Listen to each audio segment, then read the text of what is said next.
Get Nasty on a Thursday. It's the Fast Line on 101 ESPN with Carey Davis, Andrew Marsh, and Jamie Rivers from Boston. I'm Anthony Stalter. 203, your time check is brought to you by Clarkson Jewelers. Right. What's that? Boston. Yeah. Boston, that fella. Yeah, Boston. 203, your time check is brought to you by Clarkson Jewelers, an officially licensed Rolex jeweler. Jamie, how are you, buddy? Anthony, how are you? Good. Very good. Reporting live from Boston. It's Jamie Rivers. Yeah, boots on the ground, as they say. Boots on the ground. Big one tonight here, Jamie, is Jim Montgomery. We're calling it the Jim Montgomery revenge spot. Ooh. You like that? You like that? Why not? Let's get nasty. I like that. Okay, good. Biggest Blues questions heading into Boston tonight. Here's the projected lineup from our guy Jeremy Rutherford on X. Shen, Thomas, Neighbors, Holloway, Sutter, Kyrou, Kazamaki, Dvorsky, Buchnevich. Boy, that's a fun line. To say. Yeah. Joseph Sundqvist and Bugstad. Then you got Broberg, Parayko, Tucker, Falk, Fowler, Mayu, and then Binnington is your goalie. Jamie, first and foremost, anything stand out to you about the lines? Just it looks like Jim Montgomery's wanting to flank Robert Thomas with a couple of plumbers out there. You know, he talked about getting bodies to the net, playing in the middle of the ice, and playing more direct hockey. You know, there's no better way to do it than put a couple of guys who are basically hunting dogs on your wing and just let them go. So we'll see. We'll see how that works out.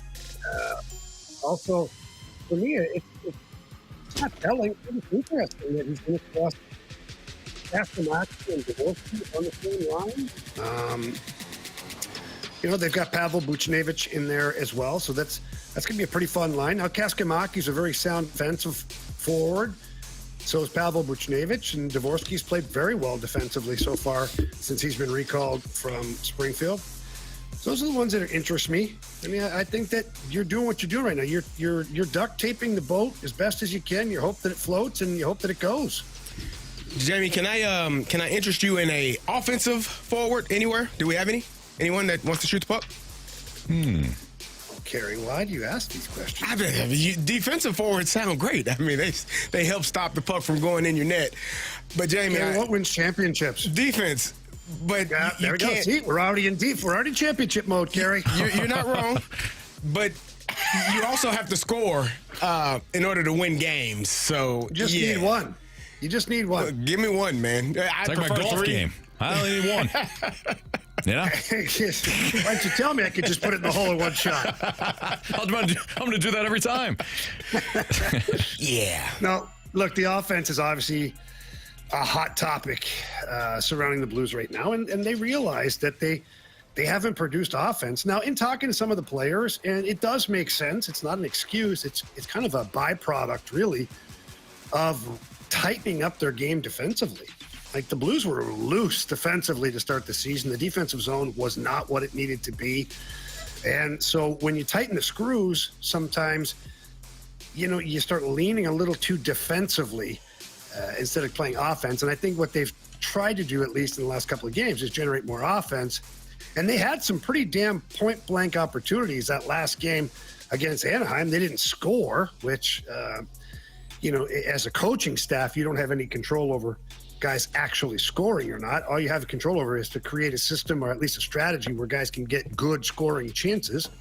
And percentages tell me that the more often you put them in a high danger scoring opportunity, that hopefully they find the back of the net. They just haven't, at least not consistently yet. So we're hoping tonight is a night where they take steps forward. It's going to be a bit of a war out there. The Boston Bruins play a real physical brand of hockey.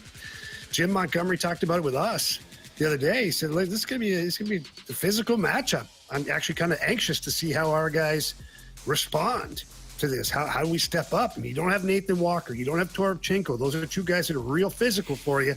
So who's going to step up and bring some of that physicality? JB, I'm not trying to be a jerk by any means. You just mentioned here that. Here it comes. Here it comes.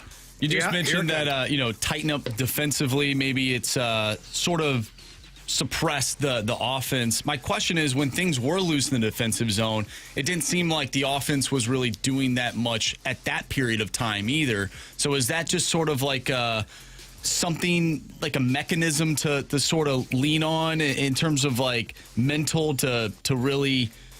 You said it's not an excuse, but I'm looking at the same thing. Like this team, they pass up on opportunities, and they've been doing that all season long, despite the defensive shift. Well, when they were loose defensively, Marshy, it's not like they were scoring goals. I agree with that. However, let's break down the first part of that. When you're loose defensively, what are you doing 90% of the time then? You're playing, defending. Yeah, you're playing in your own zone. You're playing in your own zone. And then when you get the puck after 35, 40 seconds in your own end of chasing the other team around, you don't have a lot of gas left in the tank to go play offense, let alone put together an offensive strategy. So that's why buttoning down defensively now maybe has taken away from some of the offensive side of it, but now they're getting pucks back sooner. They're killing plays faster. They're having more time in one particular shift to go play offense than they did in the past. So that's why I worded it that way. Gotcha. No, that's perfect. All right, it's Fastlane on 101 ESPN. We do have the Blues and Bruins coverage for you starting off at 5 o'clock with the pregame show. 6 o'clock will be the puck drop in Boston, again, where the Blues will take on the Bruins. And you can listen to all the coverage right here on 101 ESPN and the Blues Radio Network. Don't forget, the Last Minute Blues podcast is going live at Hot Shots in Fenton on Tuesday, December 16th, in support of Operation Food Search. Bring a canned or non-perishable food donation and score one of the brand new Last Minute Blues podcast stickers. You'll have a chance to win a signed Jordan Binnington jersey, tickets to multiple upcoming Blues home games, and even a chance to potentially play their game, Good Puck, Bad Puck. Plus, Alex Ferrario, Jeremy Rutherford, and Donnie Fandango will host a live edition of the Last Minute Blues podcast featuring special guests that you won't want to miss. Get all the details on the Last Minute Blues podcast happening on December 16th at Hot Shots in Fenton, now at 101ESPN.com. Boys, we have an opportunity to tie things with the Rizzuto Show in the Fastlane Riz Show Pick'em Challenge. Got to get it done. This is a real interesting week, starting tonight with Cowboys and Lions. Oh, boy. Let's get into our Pick'em Challenge picks next on 101 ESPN.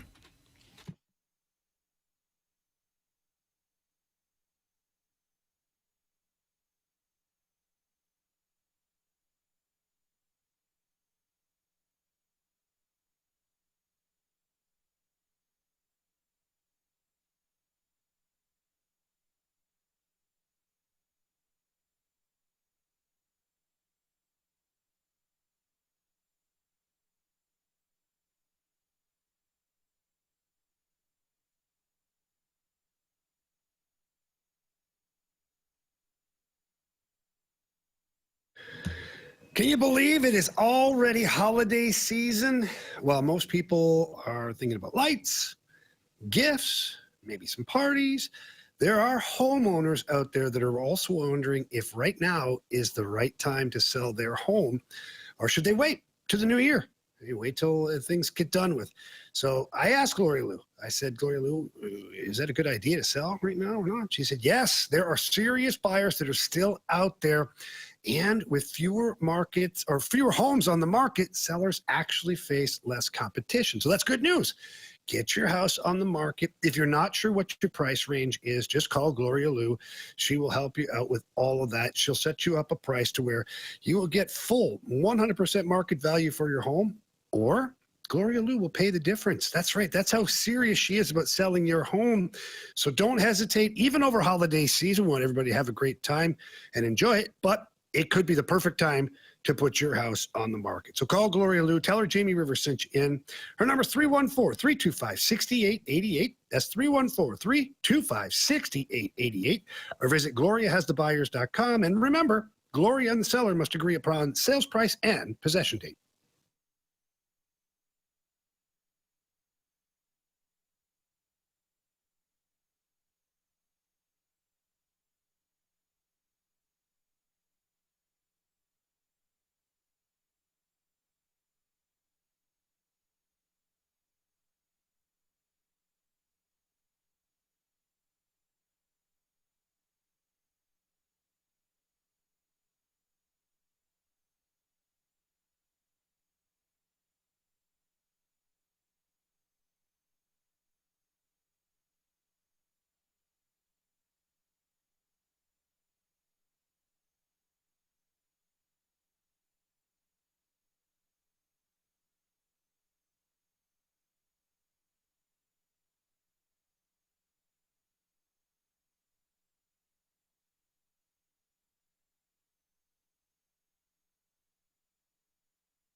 ready to pick 'em. It's the Fast Lane Football Pick'em Challenge on 101 ESPN. Refreshed by Bud Light, official beer of the NFL. Easy to Sunday, easy to enjoy. Enjoy responsibly.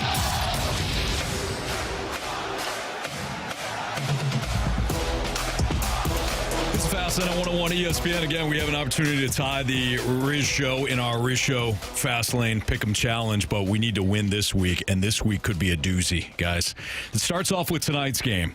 Cowboys, red hot. Lions are struggling.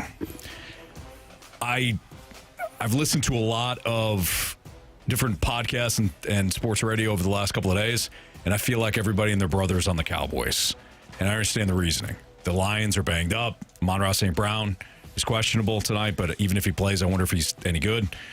You've got Sam Laporte already out. You've got Brock Wright, the backup tight end, out. Khalif Raymond out. Give me the Lions tonight. I knew you were going to do it. Give me the Lions tonight. I knew the way you were setting that up, you were going to make that decision. Yeah. I know you too well.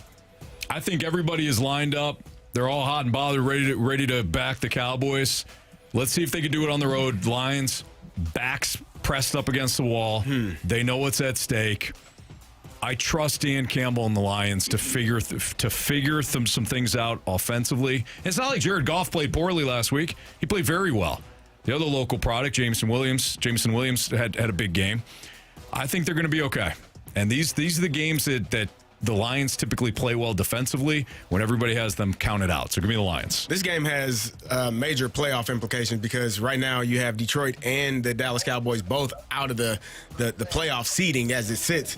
But if you were able to if you were able to get this victory, you could jump ahead of them. And the Detroit Lions, for me, this is probably one of the most surprising teams being on the outside of the playoff picture at this point because I expected them to be firmly sitting at the top of their division, and they are third in their division. Cowboys been playing lights out lately. They've been playing outstanding. You talked about it yesterday since the trade deadline, and Quinnen Williams, that has helped them defensively. They already had the offensive prowess with those two receivers out there that make plays. You almost got me, Anthony. Did I? You almost did. I was about to click the clicker on the Detroit Lions. I'm gonna stand firm right here with the Dallas Cowboys. But I love me Jahmyr Gibbs. I love me some Jahmyr Gibbs. He could have a big game. The other thing too, Dallas, their pass defense hasn't been great all year. So they're stopping the run, sure, but can they slow down the pass? Jamie, I got to believe that you're on the right side here. Oh, hear me roar. Yeah, Give me the there we Lions, baby. There's no way they're going to lose again. And, yeah, to your point, there's a lot of injuries, but I think Dan Campbell's going to scheme something up. And, yeah, the Cowboys have been better against the run. Okay, I'm not ready to anoint them, a brick wall of defense against the run. We going to find out tonight. Dan Campbell's going to, you know what he's going to do? It's a bar fight. He's going to drag this thing out into the alley. He's going to give the ball to Jahmyr Gibbs 20, 25 times. Maybe the same thing for David Montgomery. Maybe 30 freaking carries for Jahmyr Gibbs. He's going to test that Cowboys defensive line if they can stop the run. We're going to find out tonight. I think the Lions roll here. Yeah, I'm going with the Cowboys. My biggest question is the Lions' defense. We have all these question marks surrounding their offense. Mine's the defense. Like, is their defense going to be good enough to stop? It's all about the D with you, Marshy? Well, it is. Detroit defense, Dallas, their defense too. But Dak Prescott. But the Lions, they allow the second most passing touchdowns to quarterbacks. Dak Prescott's going to throw that ball, baby. Okay, so we got 2 Dallas, 2 Detroit, and I believe that BK was leaning Dallas when he left the studio. So we'll see what happens. All right, just going down the list here. Everybody on the Seahawks over the Falcons. I'll say aye. All right. This one's tricky. Right now I'm on the Ravens, but if Lamar Jackson doesn't play, and not that he's been playing well, I might flip, but ultimately I think I'm still going to side with the home team here in Baltimore over your Steelers. I got Baltimore as well. It pains me to say that. I don't think it's a layup. I don't either, because we always play ball. I mean, anytime it's a division rival, you play that team twice a year. You know that team inside and out. You know them really well. That goes for Pittsburgh and for Baltimore. But I can't watch what I've seen from the Pittsburgh Steelers over the last couple of weeks, both defensively and offensively, and with a conscious mind, take them to win this game. Baltimore is the better team. If Lamar is playing and he's healthy, I think they are the better team. You've allowed them to get back into this divisional race. You look like you're about to allow the Bengals to get back into the divisional race as well. But I got Baltimore here. Jamie? I got the Ravens. I just don't trust the Steelers. I don't know what Aaron Rodgers is anymore, whether he's good a or human bad, being, whether Jamie. Artie Smith. Well, we think. We're not sure. I don't know if Artie Smith can call a game or not. Rumor is Aaron Rodgers called like the last part of the game all by himself, went rogue. That was great. Sounds about There's him. trouble in paradise. The Rodgers calling out receivers. Like, I don't know. Like, sometimes that galvanizes at the last minute, and oh boy, what an effort. I just don't feel like that's going to happen this time. Yeah, I'm going with the Ravens this week. Ever since Carey went off on his team, I got to believe him, I can't back a team that Carey doesn't back. Yeah, it took a while, too. It took me a long time to get to this point. Yep. But when you don't protect the passer, when you can't rush the passer, when you can't stop the run, You got problems? you got more problems than, come on, man. You got more problems than solutions. Yeah. Blocking and tackling are key components to playing football. I've heard and read. All right, Titans versus Browns. I thought about Tennessee. I just can't You get there. did not. I just don't like the Browns. The hell? Come on. They're the Browns, but I'm with the Browns. Same. Yeah. Going with the Browns. Same. Their Shadur's defense. gonna roll. Yeah. Shadur probably won't roll, but Myles Garrett will. That's the way I look at Myles it. Garrett might break the sack record this weekend. He might break the Titans quarterback's neck today. He might. I don't hope that. Yeah. Cam Ward. I don't want death. Sounded like it. I want him to kill him. No, just not completely broken neck. Yeah. I got the Jaguars over the Colts. The Jags have beaten the Colts 4 straight times in Jacksonville. 4 straight times in Jacksonville. Not overall, but in Jacksonville. And look, these Colts are trending in the wrong direction. I don't trust the Jaguars as far as I can throw them. But their offense has been very good under Liam Cohen. Defensively, they just got to come up with 1 or 2 stops. And with Daniel Jones playing with a broken leg, I think they could do that. So give me Jacksonville. I got Jacksonville as well. I got the Colts. I got the Colts All right right. now, boys. I do for now. I might. It's not crazy. You're not crazy. I just think that at some point the bleeding has to stop, and at some point the Jaguars are going to suck again for a game or so. It's fair. So I'm just like, I don't know. I'm going with the Colts as well. Jonathan Taylor's been kind of quiet as of recent. I'm playing him this week in fantasy football, which means he'll have a great day. Sure. Especially with my my season on the line. So I'm going to go with the Colts. All right, fair enough. All right, moving forward here. I got Marsh's Minnesota Vikings turning back to J.J. McCarthy as they take on Washington. You're crazy, man. I like you, but you're crazy. No chance. Are you serious? There's no way you watch the Vikings. Oh, I'm sorry. They're still playing Green Bay, or are they playing Washington? They're playing Washington. Thank you. They just Who gave almost beat the Denver Broncos last week. I don't care. God, come on, man. Give me the Vikings. Nah, I'm Anthony, going how many Washington. times have you picked Crazy. the Vikings and they've actually won? Well, if you want me to go back and look, I will. Probably a lot more than you think, Marsh. I don't think so. Probably not.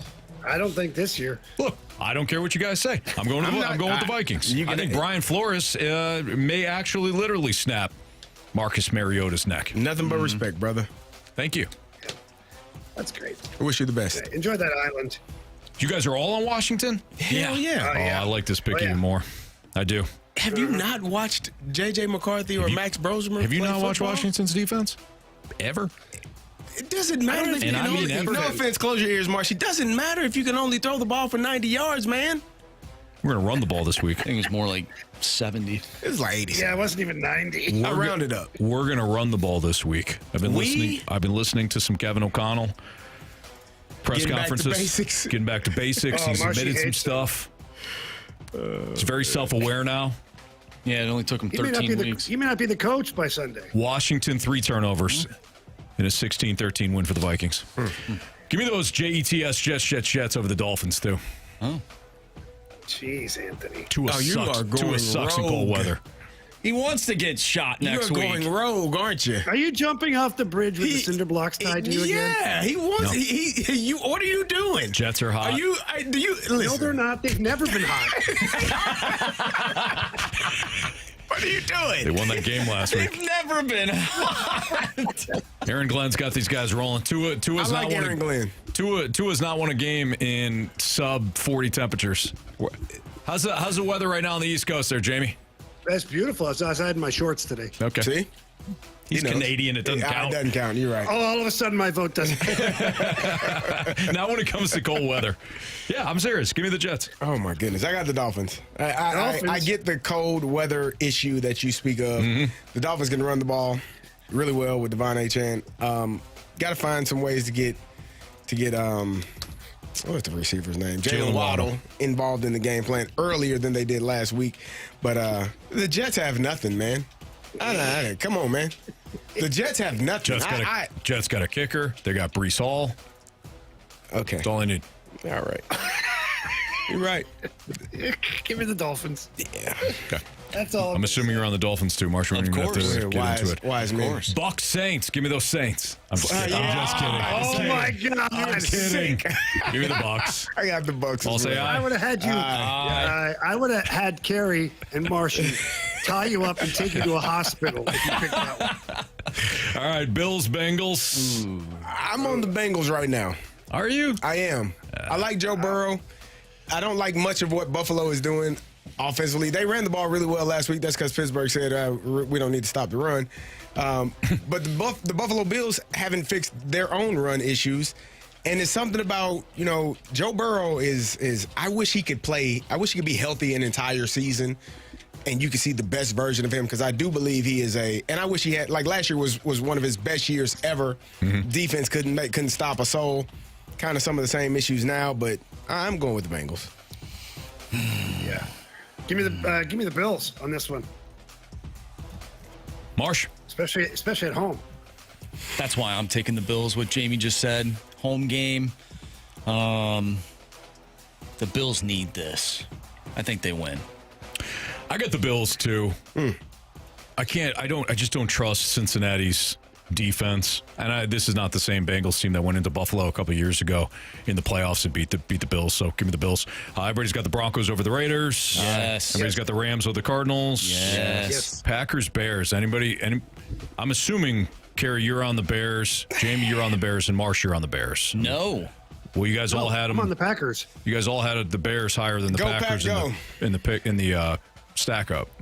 So I guess I'm confused. You also had the Jets pretty high too, Anthony. Yeah, I did. Well, they're hot. Trying to prove a point. They're hot. The Jets are hot. They've won exactly one in a row. Give me those Packers. I got the Packers at home. That's interesting. I got the Packers, but I will say this: I do like the Bears, man. I like what they're doing. And this could be a game time decision for me. The way that they run the football, I think I told you this.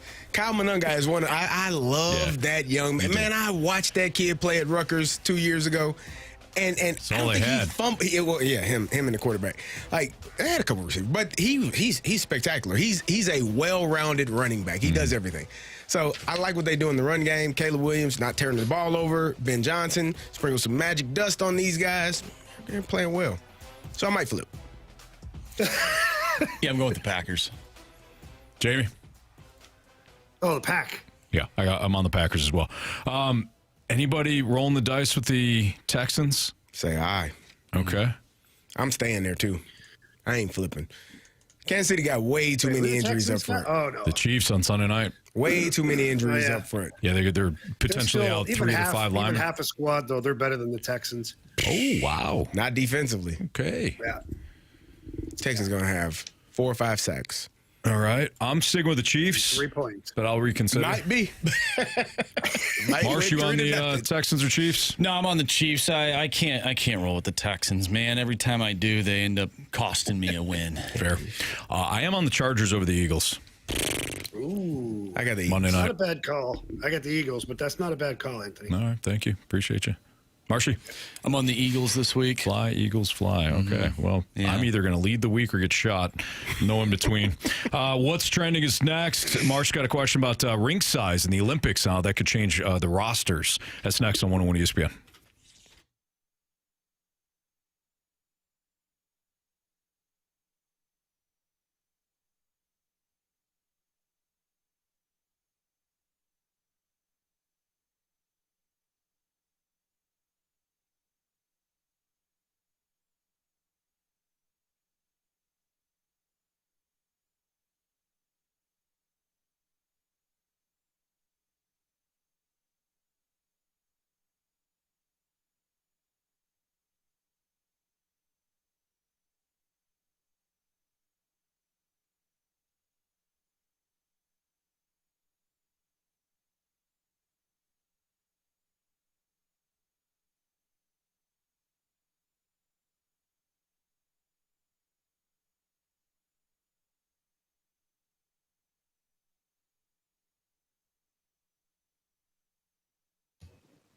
The world's largest sports book at your fingertips has now arrived in the state of Missouri. That's right. Circus Sports is here in the state of Missouri. It's sports betting the way it should be. They've got high app limits, player-friendly pricing, and exceptional customer service. Whether it's football, basketball, college sports, NHL, you name it, Circus Sports has it right there on the app. The app, by the way, for Missouri, go into the App Store or any Google Play Store, find the Circus Sports white logo. Download that one, and you can start betting like a pro immediately. It's like you have a bookie in the palm of your hand. And Circus Sports, they delivered, man. They really did. The app is super easy to use, lots of fun. They've got tight money line splits. They've got the best odds of any app that's out there right now. We talked about the high betting limits. And if you win, Circus Sports, they celebrate you. They don't punish you. They make sure that they don't shut you down. They make sure they don't limit your bets. No, you get to keep winning because they want to see that for everybody out there. So please make sure you download and bet like a pro with the Circus Sports app today. And again, it's right now available in the state of Missouri. Must be 21 or older. For problem gambling, call the Problem Gamblers Helpline at 1-800-522-4700.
101 ESPN Sports Center. I'm Andrew Marsh. It's time for a Sports Center update. Driven by Johnny Londoff Chevrolet and Johnny Londoff Autoplex. The Blues back in action tonight, taking on the Boston Bruins. We'll have an early pregame for you starting at 5 o'clock. Puck drop will be at 6. We will talk with Chris Kerber, voice of the Blues, at 3 o'clock. We'll go over tonight's game. But coming up next, we have What's Trending. I'm Andrew Marsh, and the Sports Center update is driven by Johnny Londoff Chevrolet and Johnny Londoff Autoplex. See them at londoff.com. Chevy, together we drive. Are you kidding me? What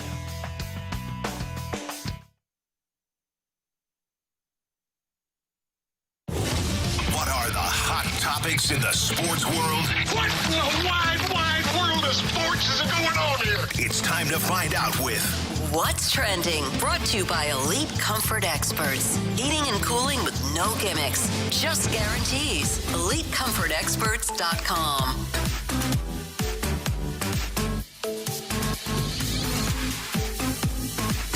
Welcome back to the Fast Lane here on 101 ESPN with Anthony Stalter, Carey Davis, and Jamie Rivers. I'm Andrew Marsh, and it's time for What's Trending. Jamie, this was something, the thing that I'm about to bring up right now, this is something that you and I were talking about a couple days ago before you went to Boston, but the rink size for the Olympics, we know that the NHL players are going to be playing in the Winter Olympics coming up, which is awesome to see.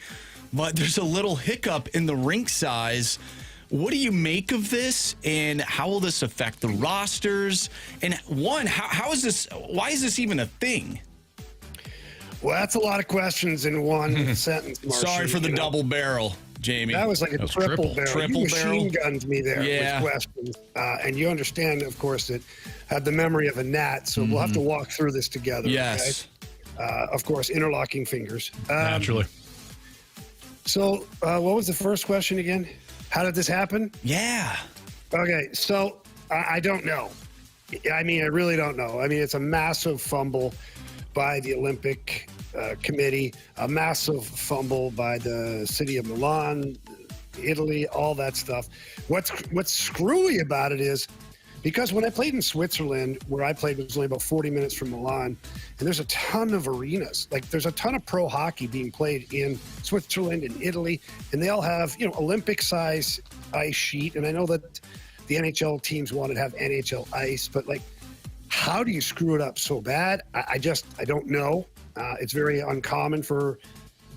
I'll just say this, it's uncommon for the Italian people not to be accurate, especially when they're building these things and doing that kind of stuff. Like when Russia had it go on in Sochi, I mean, I kind of saw that one coming. Like when the hotel rooms were falling apart and the walls were caving in, I was like, yeah, it's probably about right. It's about right. So it's weird. I'm not sure how it happened. Now, as far as the other questions, can't remember them, but I think I do, is, how does it change things? I don't know. Like, I was talking to some of the guys here today, and the city of Boston is actually a perfect spot for us to be playing tonight, because the discussion was like, oh my God, how much shorter is it going to be? It's like 3.5 feet shorter, I think, total. Well, the Boston Garden, the original Boston Garden I played in the NHL, and the regular size rink is 200 feet. It was 190 feet. It was 10 feet shorter and like 3 feet narrower. So you had nowhere to hide out here in Boston.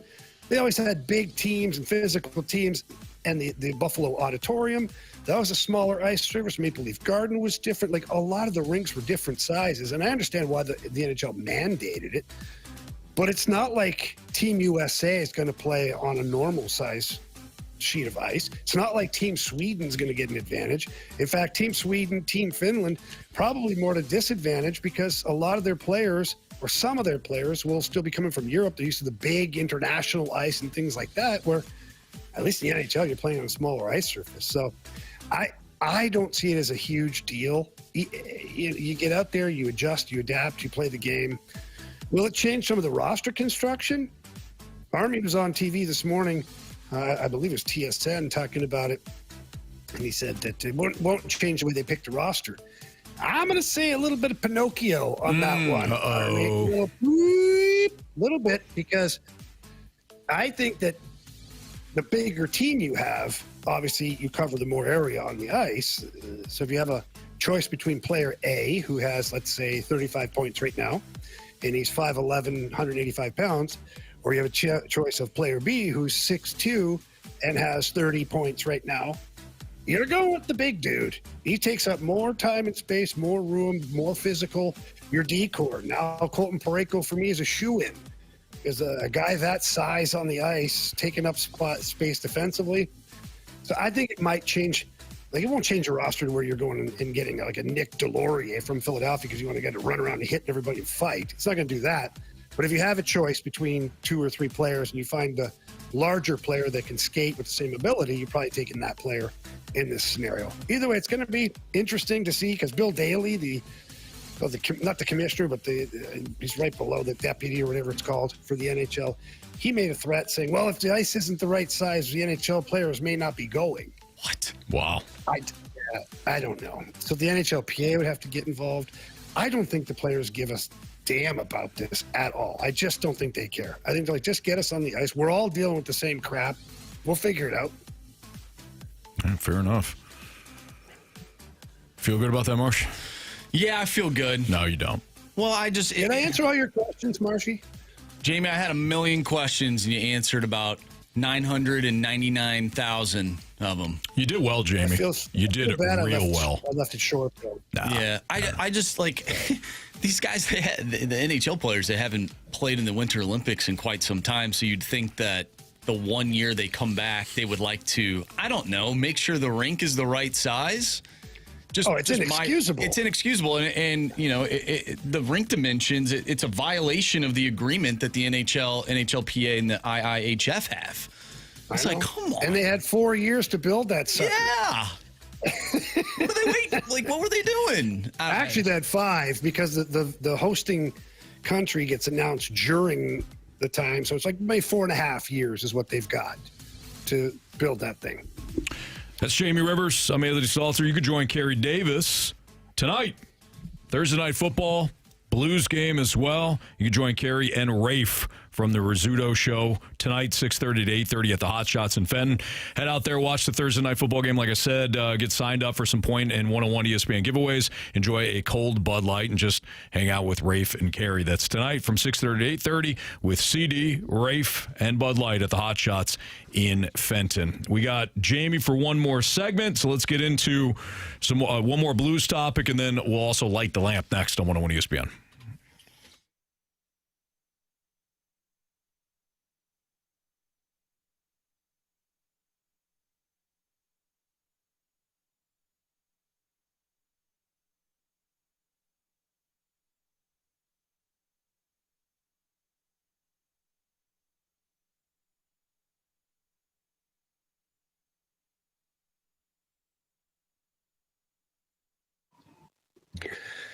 If you're planning a home renovation anytime soon, specifically a kitchen, a bathroom, or maybe you're trying to get that outdoor living space ready for the spring and summertime next year, please call my friends over at E&B Granite. They've been in the St. Louis area for over 20 years. They do an amazing job. They really do. Whether it's their extensive selection of custom countertops, great cabinets to choose from, flooring that pretty much caters to any kind of taste that you've got. They've got a variety of colors, patterns, and different styles, too, for flooring available.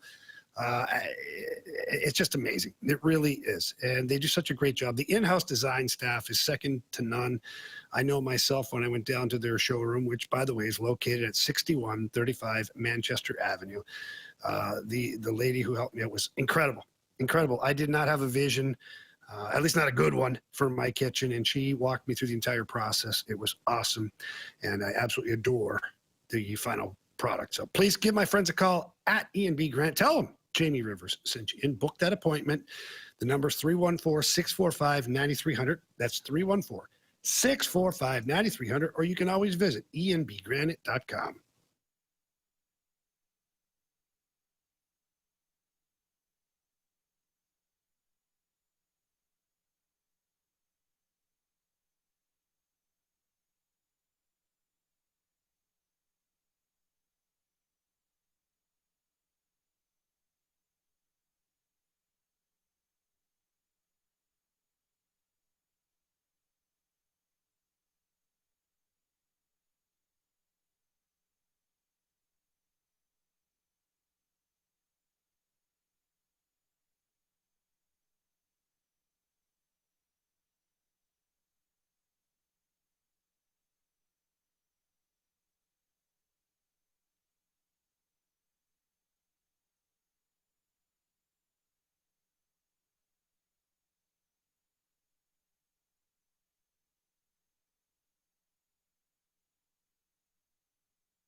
Tonight, the Blues are in Boston to take on the Bruins. You can listen to all the coverage right here on 101 ESPN and the Blues Radio Network starting at 5 o'clock with the pregame. Puck will drop around 6 o'clock. In about 10 minutes or so, we'll talk to Chris Kerber. Right now, we've got our guy, Jamie Rivers. And Jamie, the Boston Bruins have the 5th best power play in the NHL and the 8th best penalty kill in the league. After reading that, my best solution for tonight is the Blues just stay 5-on-5 and win that way. What are your thoughts? Have you no faith? In the Blues power play or the Blues penalty kill? Blues penalty kill is 11th in the NHL on the road, Anthony. It's not saying nothing, okay? Saying a lot. How important is it to stay 5-on-5 tonight, Jamie, and win that way? Probably pretty important. Yeah, you want to try and keep this game 5-on-5. The Blues power play has not been up to snuff here recently. Although it would be nice to get power play opportunities, the Bruins do have a good penalty kill. So it's going to be a tough one there. You better make sure you're executing properly. But yeah, the Blues, it's about time they have a game where they just outright win 5-on-5 here tonight in Boston. The Bruins play hard though, man. Sturm, their head coach, has them playing old school hockey. It is finish all your hits, blocking shots, punch you in the mouth, do it like... They're going to challenge your manhood here tonight in Boston. And I'm interested to see how the Blues respond to that. You know, last year at the end of the season, the Blues were bullies. After Four Nation, they were bullies. They bullied teams out of games. They almost bullied the Winnipeg Jets out of the friggin' playoffs with the way how much they hit and did all that stuff. It has not been that way so far to start the season. And two of your biggest players, meaning active hitters, Walker and Toropchenko, are both out of the lineup tonight. So who fills the void there? Who steps up physically? Braden Shen cannot do it alone. I do know that Tucker and Mayu will both be in the lineup tonight. Neither of those guys is afraid of the rough stuff. So who knows? We could have some fireworks here tonight in Boston. But at some point for the Blues, they got to start playing this kind of hockey. Yeah, absolutely. I mean, they have got to figure out a game to play, let alone their game to play. Yeah. And be able to, because it needs to be repeatable. That's the biggest thing that's missing. It's the consistently good play.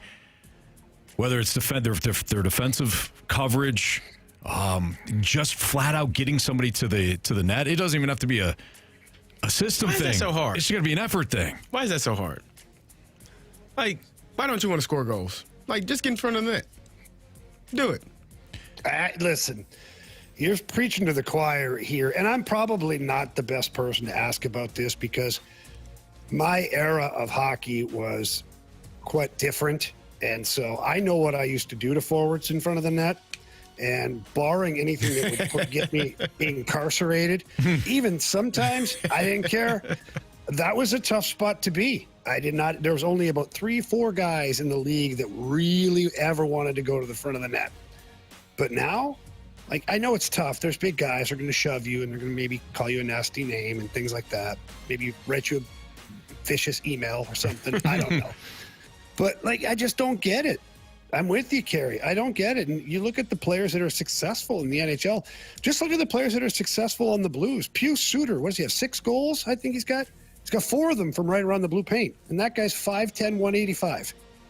You don't have to be, that Tom Wilson, that monster, Keith Tkachuk, Matthew Tkachuk, Brady. You don't have to be those guys to go to the net in the NHL. It's just, for me, it's totally a frame of mind as a hockey player. Like, you either want to go there or you don't. Look at Jake Neighbors. A couple of years ago, like, Jake really wasn't a net front guy. Just wasn't. And then Craig Berube said, we need guys that'll go to the net. Jake Neighbors said, well, let me try that out. I'll go to the net, start scoring goals. And now he's been on the power play ever since. Yeah. Hit 24 goals, 26 goals. Like, kid figured it out. He used the answers to the test, Jamie. It helps, Anthony. It really certainly does. All right, let's light the lamp. And a couple of guys can really shoot the puck. Shooter! I must confess you scored first. Well, who was the first person? Breakaway! Shoots! Score! We got hockey to learn. All right, Marsh, you picked up a point the other night, didn't you? Yeah, I did. I picked up one. Nice job. Who'd you have? I had Jordan Carey. Oh, good pick there, kid. Mm-hmm. Good pick. Mm-hmm. All right. Well, what do you guys want to do now? We'll have Jamie go first. He is in first. Carey, you have 7 points. You're in second. I'm right behind you with 6. And Anthony, you still have 2. Would have been 3. Had you gotten out of the way. But you didn't. All right. I just talked about this guy, and I'm going to stick with it. Jake Neighbors, please, for the win. I like what you said earlier about Pius Suter. So give me Pius in front of the net.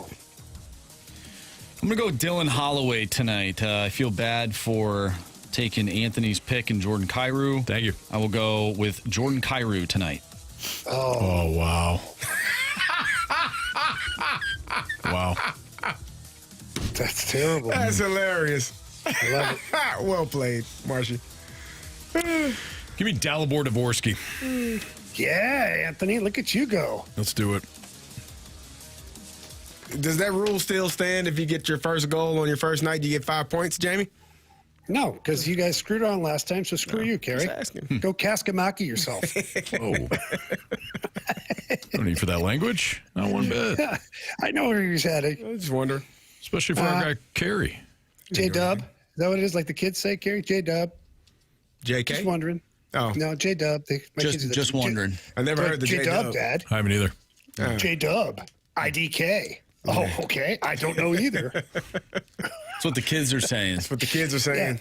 Yeah. All the kids. My favorite is when I text my children, I need an answer back like immediately, and I get hold. Oh, my God. Because what are you doing that is so busy that you what can't the hell? answer Who right pays now? for your damn phone? I pay for your phone. I'll shut the. You know what? Give me 2 minutes. I'm going to shut your phone off. Hold this. Like, come on. You have just given us a ton of ammunition for the next time that you want to parlay at 3 o'clock on a Sunday after the month is completed. Marshy, you know what, Marshy? I can't turn your phone off, okay? No, you're right. I can't turn your phone off. But what I can do is go in there, and when I see your phone and you're not looking at it, smash it with a damn hammer and go, oops. Now you know how Tom Brady did it. Oh, man. That's funny. All right, Jamie. Hey, have a great night tonight, and we'll see you back next week. All right, boys. Thanks a lot. Hold down the fort. I'll get my bet the board in before UMass gets scooped up on you might want to hurry. I hit last night again, boys. The kid's hot right now. Just saying. Look at you. Well, even more reason to get your pick in there, Jamie, before we have a chance to absolutely slaughter you. Yeah. So. I actually have my pick. I'm going to get it on record right now with you, Fotsanoons. Okay. Give me the Avalanche Islanders over in the first period. It's minus 130. Okay, there you have it. All right, Jamie, we'll talk to you, pal. See ya. You got it, man. Have a good one, boys. Later. All right, Chris Kerber is going to join us next. We'll continue our Blues talk next on 101 ESPN.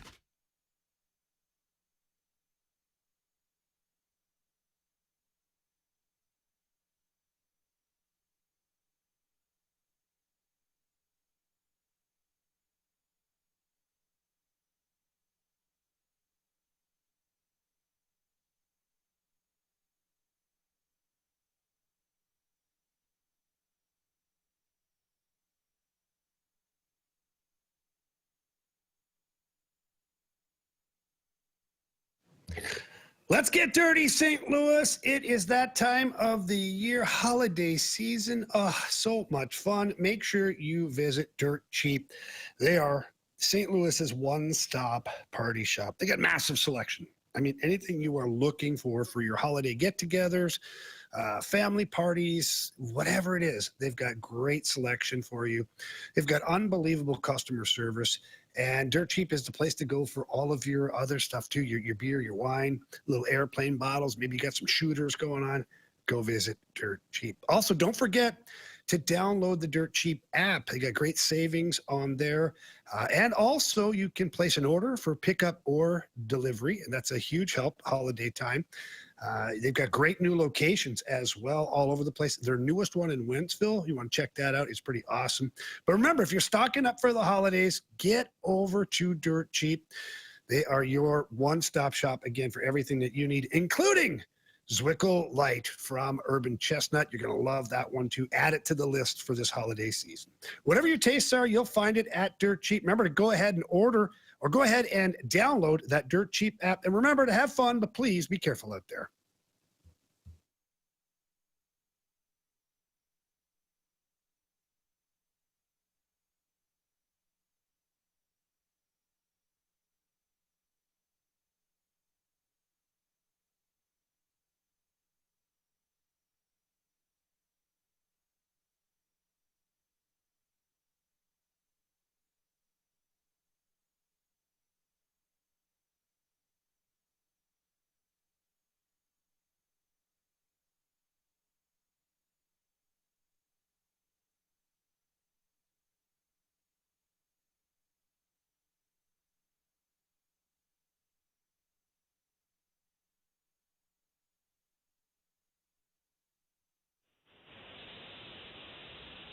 Hey, there are a lot of options for you out there when it comes to having somebody come to your house to take a look at your furnace for all your heating and cooling needs.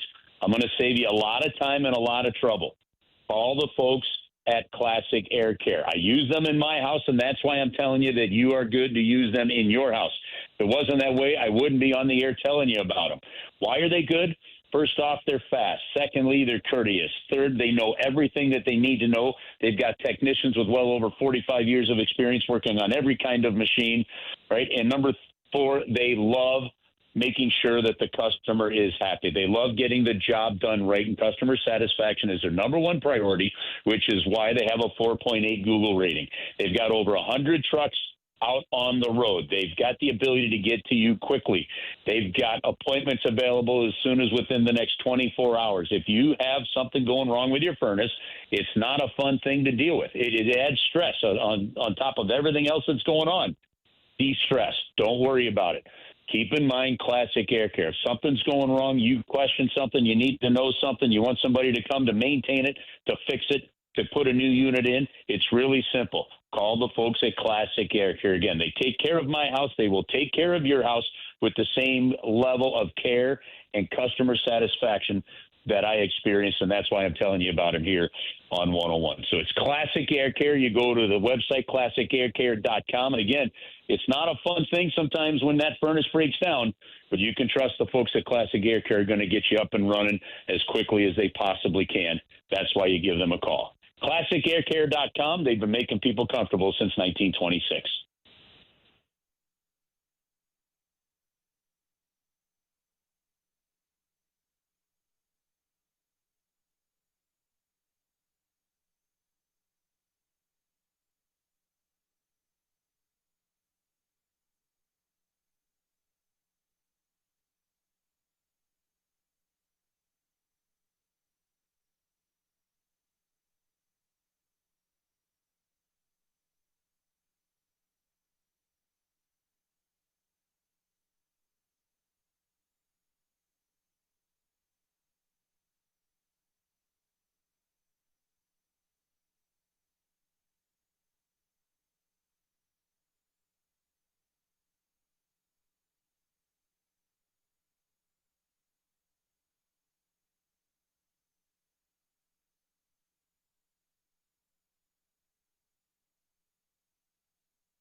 It's time to head into the Blues Booth, presented by Boardwalk Hardwood Floors.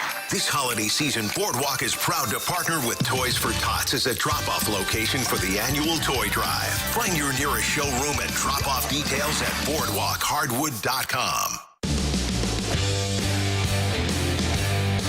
3:02, your time check is brought to you by Clarkson Jewelers, an officially licensed Rolex jeweler, with Andrew Marsh, Kerry Davis. I'm Anthony Stalter. Let's head to the Callier and Thompson phone line, where we have Chris Kerber on the line. I'll be on the call tonight for the Blues and the Bruins. Kerbs, how's Boston? I love Boston. It's doing great. Good. It's cold, but that's okay. The sun came out today. It was great. A little walk through the park. Good day. Good all-around day. Now let's hope we see some good hockey. Yeah, no doubt. Kerbs, the injuries, we can go down the road of like, okay, the injuries are piling up, and obviously the Blues are at a disadvantage. But let's turn things around. Let's talk positively. Who in your mind has the biggest opportunity to make the biggest impact because of these injuries? Well, there's two sides. There's a top six and a bottom six, and I think right now, I think of the cool story for tonight is Alex and Terry Kaskamaki making his NHL debut. I mean, how cool is this? He's got 4 teammates from Springfield that are driving in to watch him play tonight. And that tells you something about not only the player, but just kind of the camaraderie that they're building down there within this organization. So, with Nathan Walker out, Kaskamaki has a chance to grab a moment and become part of things. And over a couple weeks time period, depending on how long his chance lasts, he could get to the point where if he plays well enough, he could force somebody out and force the hand of Doug Armstrong and Alex Teen. So I love that kind of competition. On the forward side, I think that there's a tremendous opportunity here, for the continued growth of Dalibor Dvorsky to continue to get more and more playing time, to see that one-time shot on the power play. So I'm going to go in the development route with that answer there, Anthony, and say I think it's the young guys that have to take advantage of this because that is the future of this team. Kerber, you've had pretty much everybody been on the line with Robert Thomas this season. Tonight he's going to be flanked by Schenn and Neighbors. What do those two provide for him that maybe some other players haven't and can get him jump-started tonight? Well, the way I look at that, Carey, is the fact that, to me, it's not so much what the other two provide to him. It's what he's going to provide to the other two. Robert Thomas, to me, has to be the head of the snake of this team, and I think he's got the ability. And we saw that. We saw that last year after that Four Nations tournament when, his play really set the tone and carried the team. You know that he's going to get guys going to the front of the net with Neighbors and Schenn. You know that he's going to get guys to go into the corner to dig with them. Neighbors has enough of a resume now to know what you can expect from him. We know exactly what to expect from Braden Schenn. And I got to think that those two guys are going to shoot the puck. And whether it's Robert shooting the puck, whether it's those two guys, frankly, whether it's the rest of the team, they got to start shooting the puck to the front of the net, creating havoc and causing some problems. And to me, I really do think it's about Robert Thomas making other guys around him better than the other way around. And he's got that ability, I think, to control a game. And that will be a difference maker for the Blues if we see that. Chris Kerber joining us right now on the Fast Lane on 101 at ESPN. Kerbs, I know this is it's just one of these things that continues to be brought up, but brought up for a reason. 0 for 6 in the power play. Offense has been stagnant thus far. How much can we blame the injuries, and how much are the injuries just an excuse, and the Blues just aren't executing when they have opportunities to score? Yeah, you know what? I don't think you can blame the injuries at all, Anthony. Yes. Certain guys are out, right? But Jimmy Snuggerud, for example, being out, shouldn't really impact Pavel Buchnevich or Jordan Kyrou or Robert Thomas or Braden Schenn or Jake Neighbors. Those guys still have to produce. I think honestly, and I've been talking to about now I'd say after today's practice, I'd say that number's up to about 6 different players about this over the course of the last 4 or 5 days.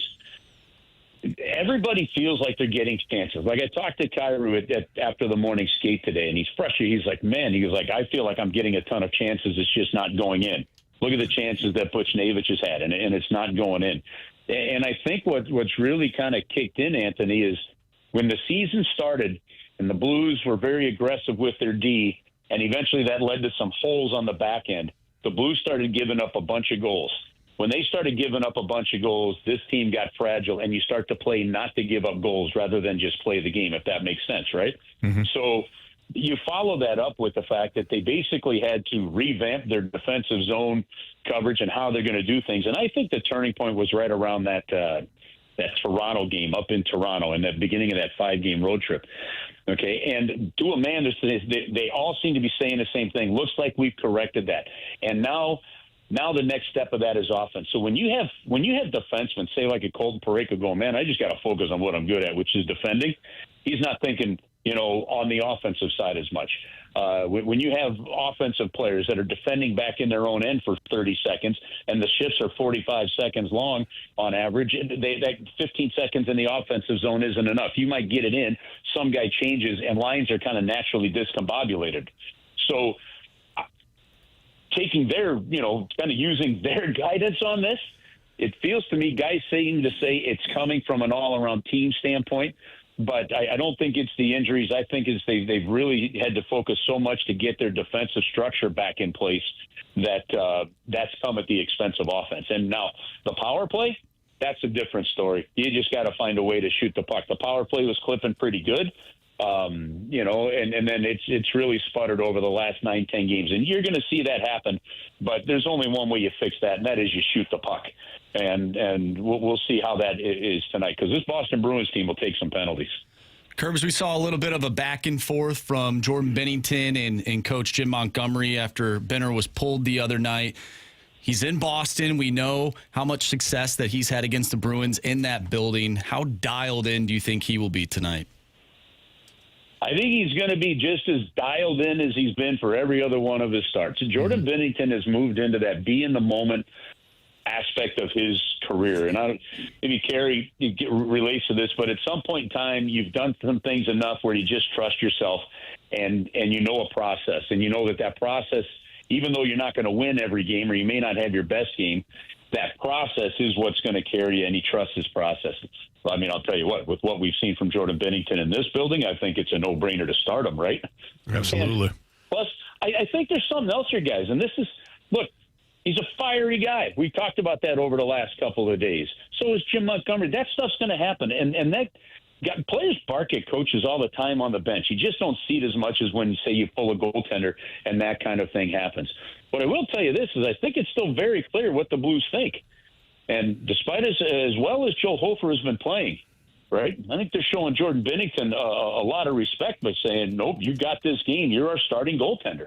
And he is.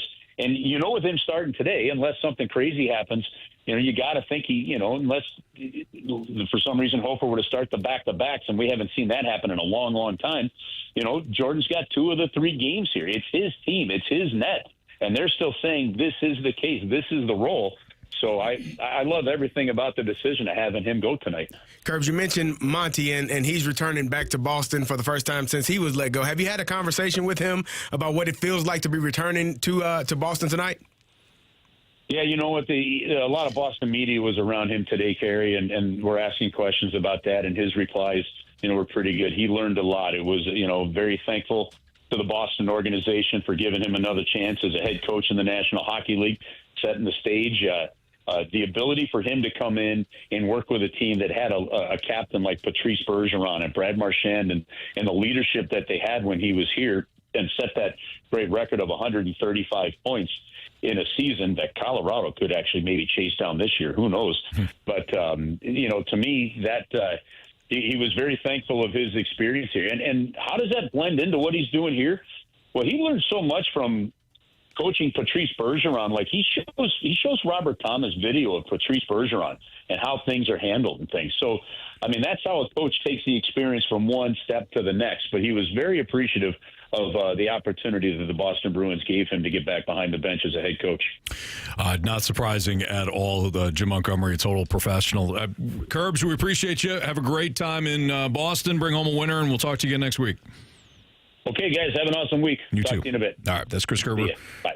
So, yeah, that's Chris Kerber here in the Fast Lane on 101 ESPN. We've got Guns N' Roses tickets to give away. This is our last day, in fact, to give them away. So you can score a pair of tickets to Guns N' Roses on August 16th at Busch Stadium. Tickets for the show go on sale tomorrow, December 5th at 10 a.m. So they'll go on sale tomorrow at 10 a.m. But we have your chance right now to win free tickets to see Guns N' Roses. Here is your trivia question. Other than Axl Rose, which member has been with the band the longest? Other than Axl Rose, which member has been with Guns N' Roses the longest? If you're the 101st texter to the Air Comfort Service text line at 314-399-9646, you'll have the opportunity to go see Guns N' Roses on August 16th at Busch Stadium. Find all the concert info and a bonus chance to win tickets at 101ESPN.com or on the 101 app. Kerbs, see, do you know? I have no clue. Okay. No. You were looking at me like you knew. Like you had an idea at least. No, not a chance. Okay. So I was listening to various, podcasts and sports radio shows today and the last couple of days. And I was listening to everybody's take on the college football playoff, the rankings, and a lot of people have similar takes about the committee and how bad the committee is. And it got to the point where I'm like, man, are we ticked off at the wrong thing when it comes to college football playoffs?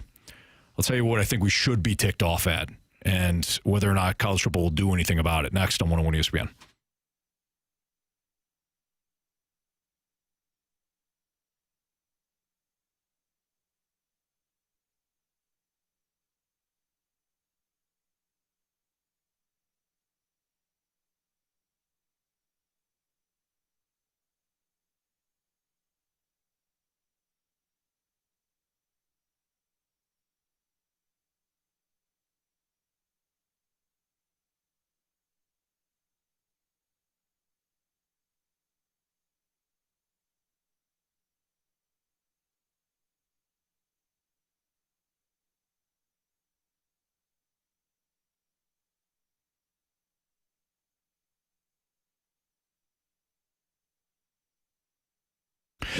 One of the things I love about my guy Stewie is that he's always making sure that people, when they set up a loan with him, they always have an opportunity to refi. And Stewie, I know you had a big opportunity to talk to a recent client about an opportunity to refi and save money over the long haul. Anthony, I just spoke to an ESPN listener. We had closed him about a year ago. And after the conversation, I was talking to him. I said, you know what? We can save you a lot of money. Sometimes it's about monthly payment. Sometimes it's just about saving a lot of money. Well, we took him from a 30-year to a 20-year. The payment stayed within $5 of what he presently is paying. Anthony, you know how much he actually saved over the term of the loan? How much he's going to save? $213,000. Wow. That is huge money. Whenever you make a payment on a mortgage, beginning payments are interest and payments are principal. So now he's converted it from 29 years left to 20 years, kept the payment the same, saving a fortune of money. You can do this too. You just have to pick up the phone and call me, and I'll go over the different options with you. And when he says pick up the phone and call him, you can also text him, too, because he hands out his personal cell phone number. Stewie's number is 314-324-4440. Again, 314-324-4440. That's the number I have saved in my phone.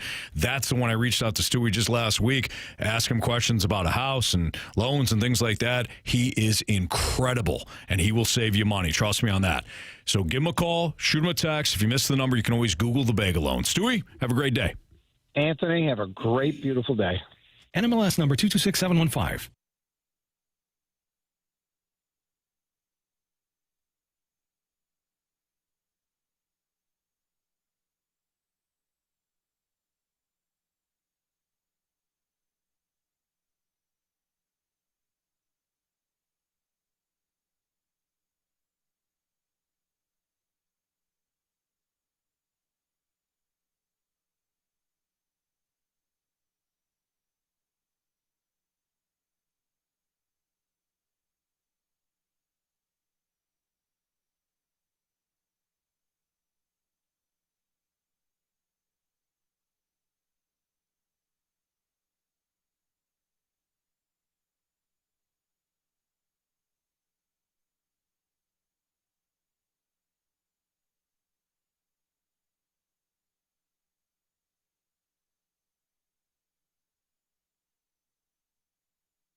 Hey, it's Kerry Davis, and each week the Fast Lane and the Rizzuto Show, we're battling it out in the Pick'em Challenge. But sometimes we like to come together and just hang out and watch some football. So you can join me and Rafe from the Riz Show tonight from 6:30 to 8:30 at Hot Shots in Fenton. Come watch some Thursday night football. Cowboys versus Lions. The Cowboys, winners of 3 straight. They're playing really, really well. The Lions been struggling a little bit, fighting for the playoff lives. Dak Prescott is playing at MVP level. Come watch it. Get signed up for some Point and 101 ESPN giveaways and enjoy a cold Bud Light. Again, Rafe and I will be there at Hot Shots in Fenton watching the game. You should come watch it. Check it out with us from 6:30 to 8:30 p.m. Hot Shots in Fenton tonight. Rafe, Riz Show, Kerry Davis, Fast Lane, brought to you by Bud Light, official beer sponsor of the NFL. Easy to Sunday, easy to enjoy. Enjoy responsibly.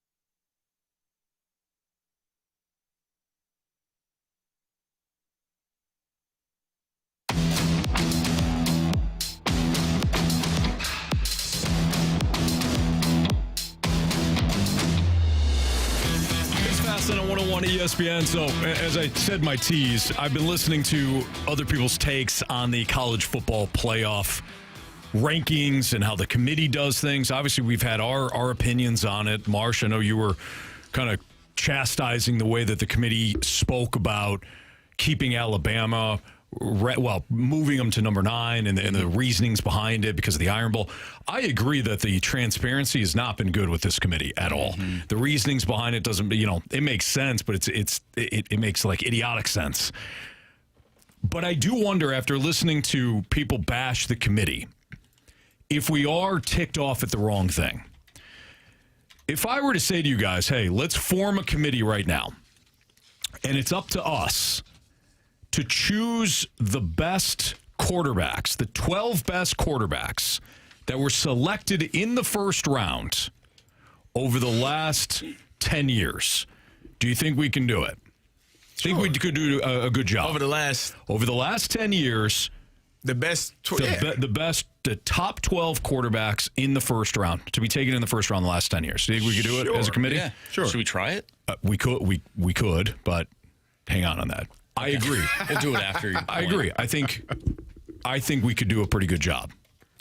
What if I were to tell you guys, now you have to choose as one of the criteria, you have to choose at least one quarterback in the first round over the last 10 years. One person has to be a rep.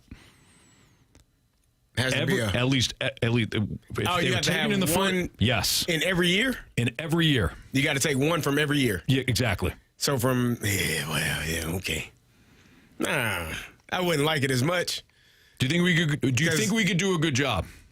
We could still do a good job if that's the criteria. If you tell me that that's what I have to do all 10 years, one per year. Yes. I have to pick one from each class out of the first round. I can't have two from one class. Nope. Yeah, we could say it wouldn't be the best list. You can choose to, but you have to choose one quarterback from each round, from each of the last 10 years in the first round. For example, Kenny Pickett would have to be one of those QBs. Do you think Do you think we get criticized? Yeah, probably. We would be because we have to pick them. This is my point on the committee. They're forced not to choose the 12 best teams, because if it was the 12 best teams, there's some teeth gnashing over like Texas over somebody, right? You wouldn't have James Madison in the conversation. James Madison wouldn't be in the conversation. No. Virginia wouldn't be in the conversation. Tulane wouldn't be in the conversation, or Texas. But if I add that criteria, all of a sudden people are pissed.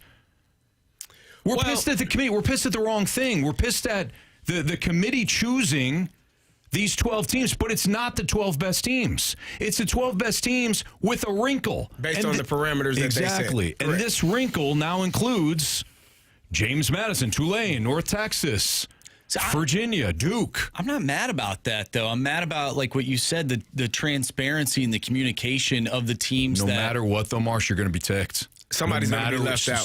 Somebody deserving is going to be left out. But you know what the criteria in terms of the teams that are getting in. You know that there is going to be a group of 5. So at the end of the day, I can't be one of the best 12 teams. I have to be one of the best 11 teams.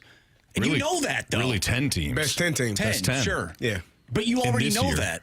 You know that, though. So you got to be better. You got to be one of the best 10 teams. Where I'm caught up is with some of the who is in that 10 slot.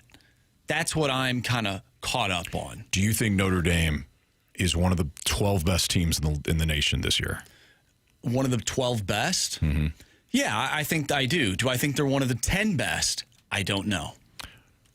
My point is, I don't think so. Whether it's Miami or Alabama or Notre Dame, there's going to be a team that is deserving of playing for a playoff spot that will be left out by the committee, but they will be forced to do so because the conferences are in shambles. Conference realignment ruined the process of choosing which team should go into the playoff. It's not the 12 best teams.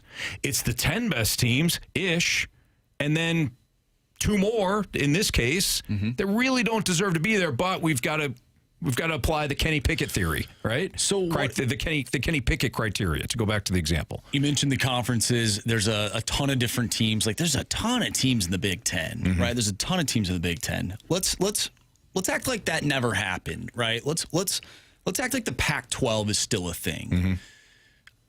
Do things change, or does the Pac-12 get an automatic? They get an automatic bid. They would be the ones that you add instead of the group of 5. So the issue is there's a necessity to have the conference champions be automatic bids into the college football playoff. Yes. Because there is no real world where you can. It should be, and I agree with you. It should be the top 12 teams.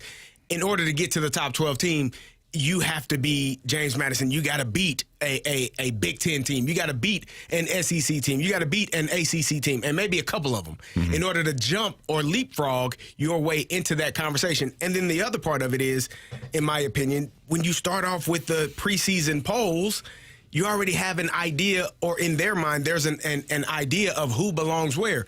If you didn't start the preseason polls until, I don't know, week 3 or week 4, Notre Dame ain't in there. They're not. They're not even in the conversation. So it's where they started. They never fell out of the top 25, and they've just been winning and inchworming their way back up into that conversation because they're Notre Dame, and they were never out of the top 25. So, and other teams ahead of them have lost as well. So for me, looking at the landscape, you're never going to get the top 12 teams because an Alabama is going to be out. A Miami is going to be out. A Notre Dame is going to be out. And there's no real place for you to tell me that Duke or Virginia or Tulane or North Texas is better than any of those teams that I just named. Right. They're not. So the anger, and I think you can be frustrated, but if you are Alabama, don't lose to Florida State. If you're Notre Dame, don't lose 2 games to Miami and Texas A&M. If you're Miami, don't lose to Louisville. Like, we can sit here and complain, and people, it's a loss. So what? The other teams, Ohio State hasn't lost. Georgia has 1 loss. Alabama has 2 losses, but one of them being to Florida State. So if you are in the position, it used to be you couldn't lose at all, right? It is much better than it was 15, 20 years ago. It's much better than it was 10 years ago, 5 years ago. So we can complain, and this is the thing, I say this all the time about leadership, nobody's ever going to be satisfied. So you got to do what you feel is in the best interest of the entire picture. And if you are if you're in a situation where you're leaving those group of 5 teams out just because they're not good enough, you don't know. And so they're putting them in and say, hey, here's your opportunity. You complained, FIU or FAU. Which one was it? UCF. One of the Floridas. One of those directional Florida schools. One of them. Yeah. Florida. One of them. You complained. And you gave yourself a banner saying you were the national champs after you beat Auburn. Okay. Well, in the rare chance that one of those teams has that potential, here you go. Yep. Now play the game. Right. And so I don't have a problem with it. And it blew up in their faces this year because there wasn't a UCF. Correct. There wasn't a Cincinnati when Cincinnati made it to the college football top 4 and got blown out, Got smoked. by the way. I agree with you. the thing is, it's an imperfect system from the get-go. Yeah. If you play in the Big Ten or the SEC, good luck. You're going to look at Texas. I don't know if there's a strong argument that Texas isn't one of the top 12 teams in the nation. And I get it. They lost to Florida. They also were the only team thus far to give Ohio State a game. They're also the only team that has, multiple wins against top 25 teams that are not in the college football playoff. Mm-hmm. I'm not saying Texas should be in based on what we're seeing now. I'm just saying I don't know if for sure Texas isn't one of the best, isn't number 12.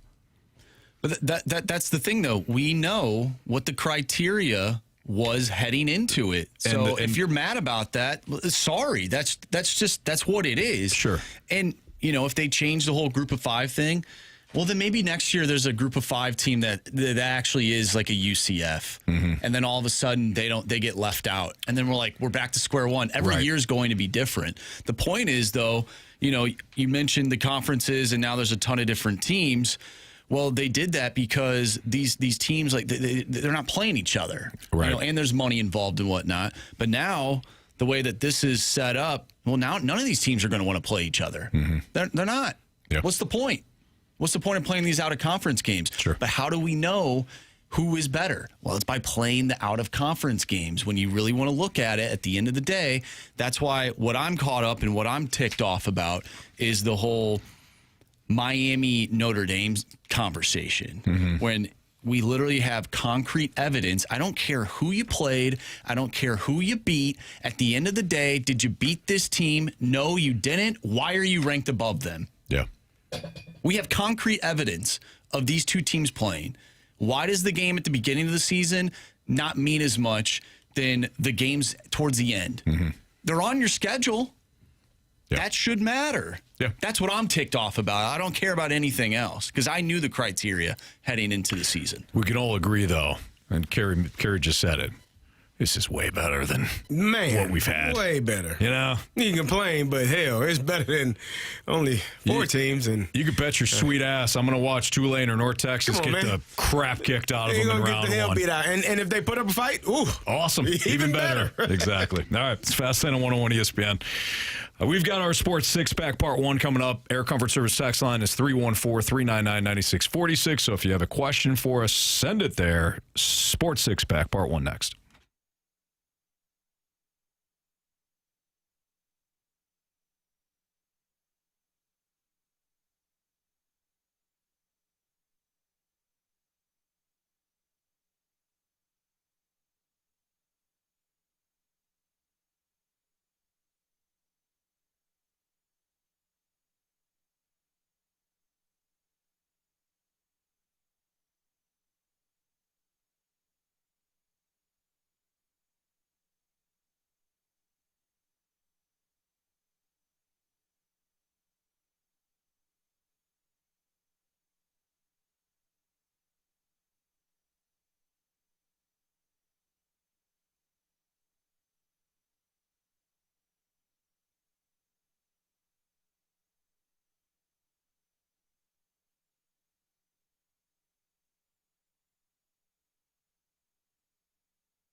101 ESPN Sports Center. I'm Andrew Marsh. It's time for a Sports Center update brought to you by Saliga Heating and Cooling. The Blues take on the Boston Bruins tonight. You can listen to that game right here on 101 ESPN. Pregame starts at 5 o'clock. Puck drop is at 6. We talked earlier with Chris Kerber, voice of the Blues. If you missed that interview, make sure you go to 101ESPN.com or check out the free Dobbs Tire and Auto Center's 101 ESPN mobile app. Just head to the podcast page. You'll find all of our interviews and all of our shows there, and it's all brought to you by the Schaefer Door Company. We have part 1 of our Sports Six-Pack coming up next, so get your questions in to the Air Comfort Service text line, 314-399-9646. The Six-Pack is next. I'm Andrew Marsh, and this Sports Center update is brought to you by Saliga Heating and Cooling, a Daikin heating and air conditioning dealer.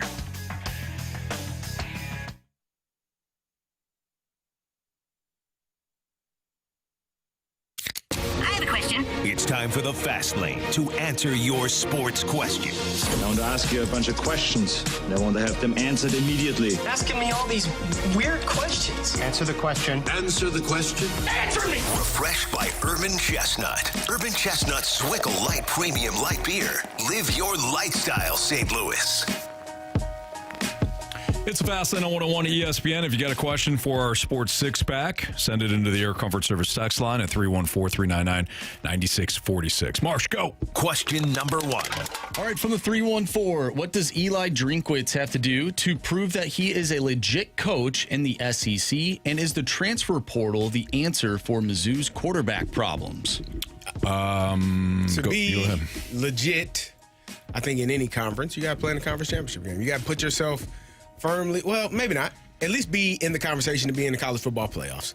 If that's the legit version that texter is speaking of. Like, college football playoffs, I feel like Mizzou was expected to be there last year, had, high hopes of being there this year, probably higher last year with the team that they were returning, and fell short both years. And so when you're talking about, like, a real SEC or a real, air quotes, real SEC, real Big Ten competitive coaching staff and roster and team, it's got to be a team that's vying for a conference championship or firmly set in the college football playoff conversation.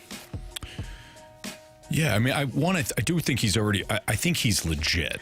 I mean, chances are Florida and Penn State called him and were interested. So he's legit.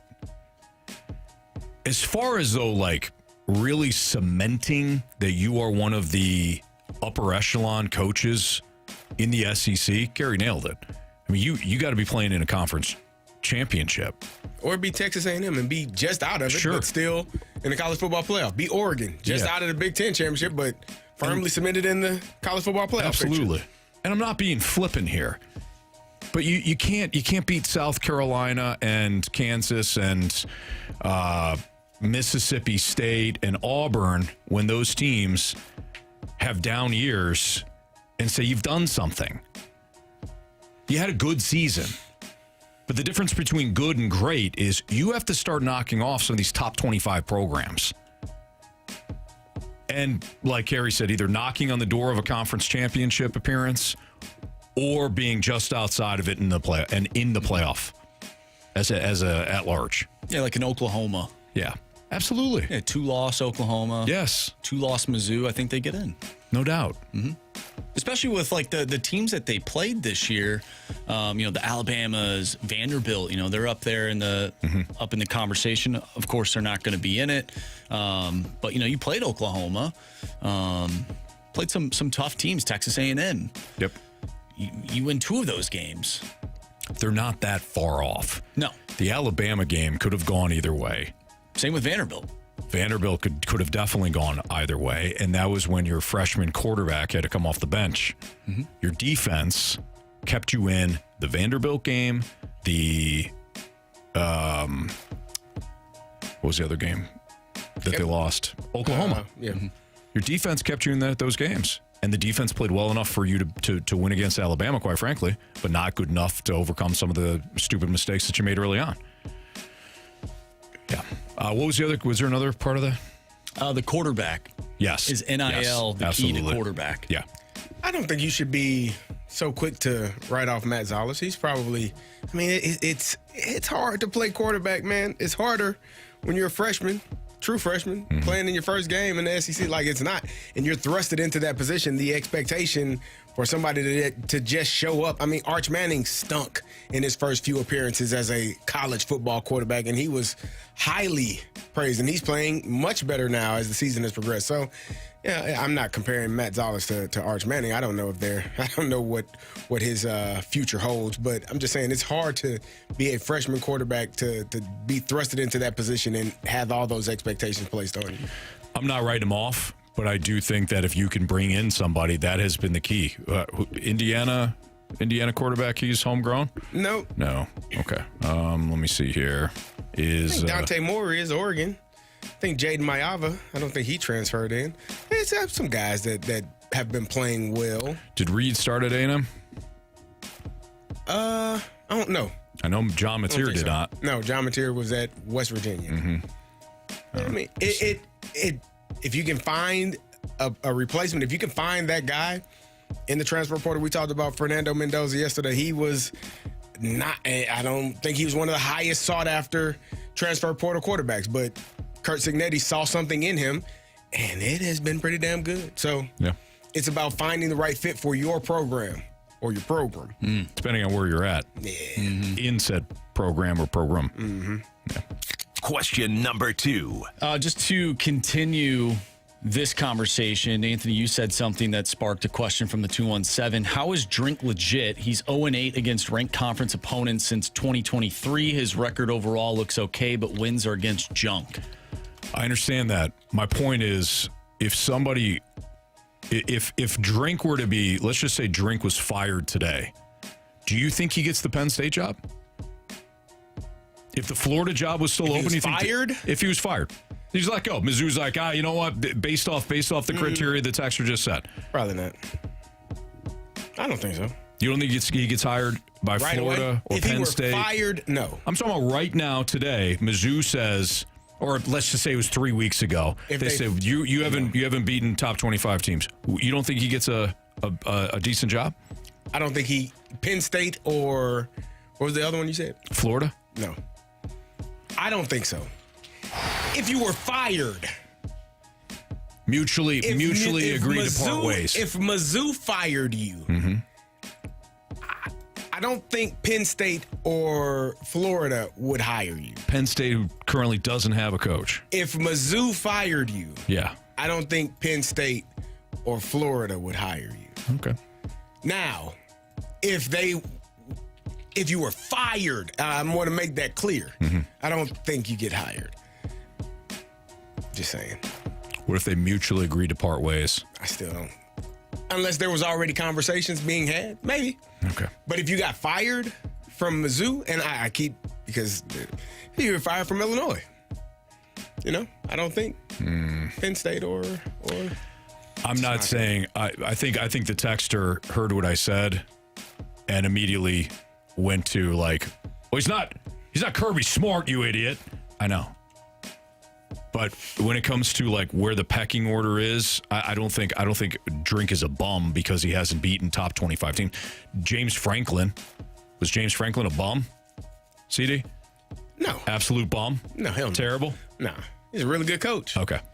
Couldn't win the big one either. Couldn't win the big one. You better off with Drink today or with some of the other coaches you had before? Drink. Okay. Right now. All right. Drink is Barry Odom days, they go okay for you? You got to find a way but you do, if you want to seat at that table. Yes. If you eventually want a seat at that table, you have to win those games. Agreed. And that's what James Franklin, that's why that was his demise at Penn State. He didn't win those games.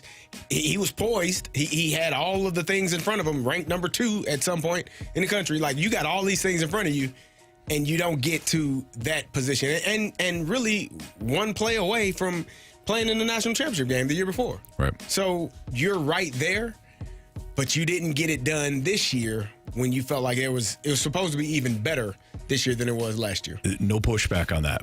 But I'm also not saying that the guy, he's not a legit coach because he hasn't won against the biggest competition. He's still building the program. That's my point. And he's in the SEC, by the way. He's not in Conference USA.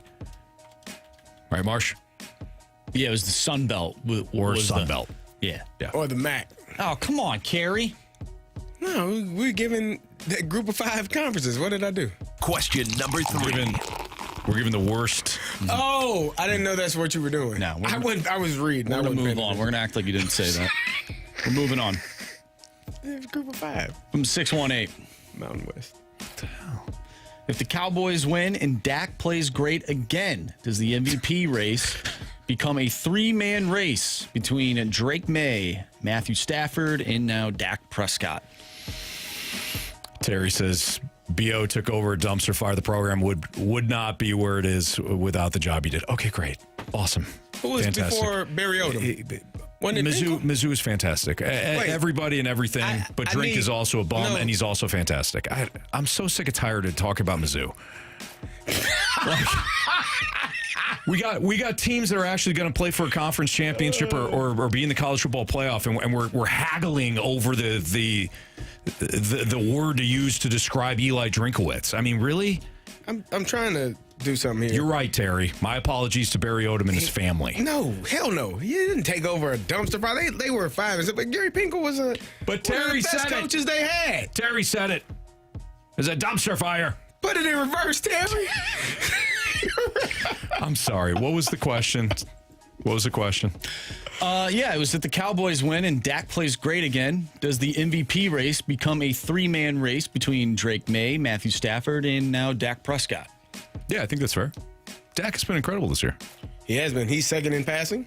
And he's probably going to pass Drake May tonight.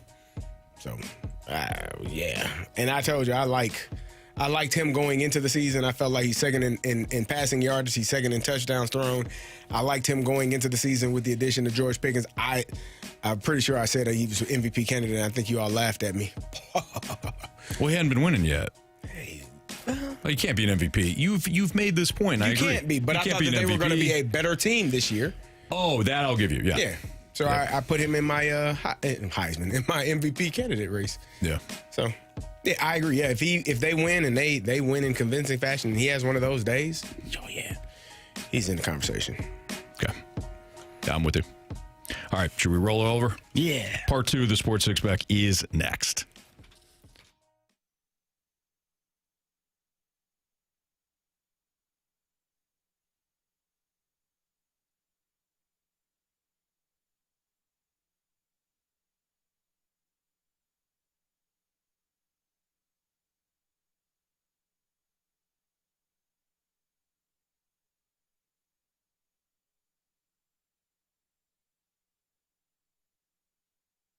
Missouri, it's happening. FanDuel Sportsbook is live and ready to roll in the Show Me State, and they're celebrating with a little something for everyone. All this week, every customer gets a no-sweat bet every day. That's right. No matter what you're betting on, if it doesn't hit, you'll get bonus bets back to keep the action going.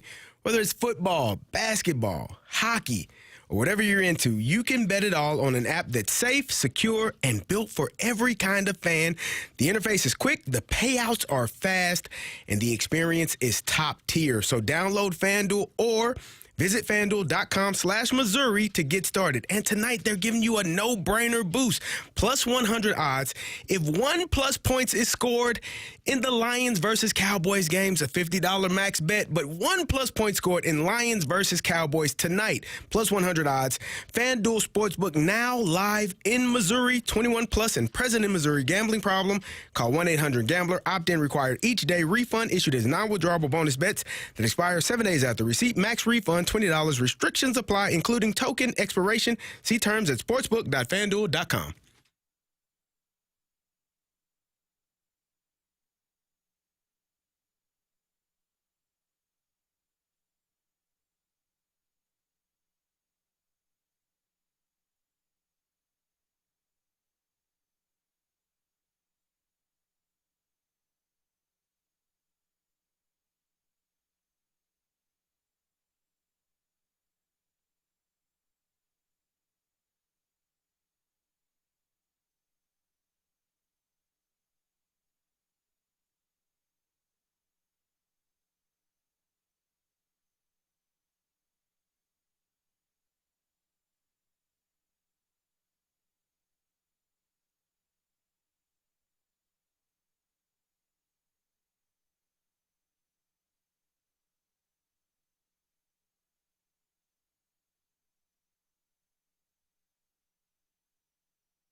Hey, it's Kerry Davis, and each week the Fast Lane and Rizzuto Show, we battle it out in the Pick'em Challenge, but sometimes we like to come together and just hang out and watch some football in person. You can join me, Kerry Davis from the Fast Lane, and Rafe from the Riz Show tonight, 6:30 to 8:30 at the Hot Shots in Fenton. Come watch the Thursday night football game.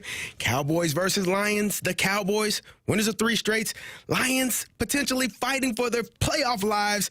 Lions got some key players hurt. Jared Goff, Jahmyr Gibbs, and St. Louis's own Jameson Williams. Let's see if they can make some big plays for their injury-riddled Detroit Lions. You can come watch the Thursday night football game with me and my guy Rafe. Get signed up for some point and one-on-one ESPN giveaways and enjoy a cold Bud Light. Again, Rafe and I will be watching the Thursday night football game at Hot Shots in Fenton. Come check out the game with us. Brought to you by Bud Light, the official beer sponsor of the NFL. Easy to Sunday, easy to enjoy. Enjoy responsibly.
It's time for the Fast Lane to answer your sports questions. I want to ask you a bunch of questions. I want to have them answered immediately. Asking me all these weird questions. Answer the question. Answer the question. Answer me! Refreshed by Urban Chestnut. Urban Chestnut Swickle Light Premium Light Beer. Live your lifestyle, St. Louis.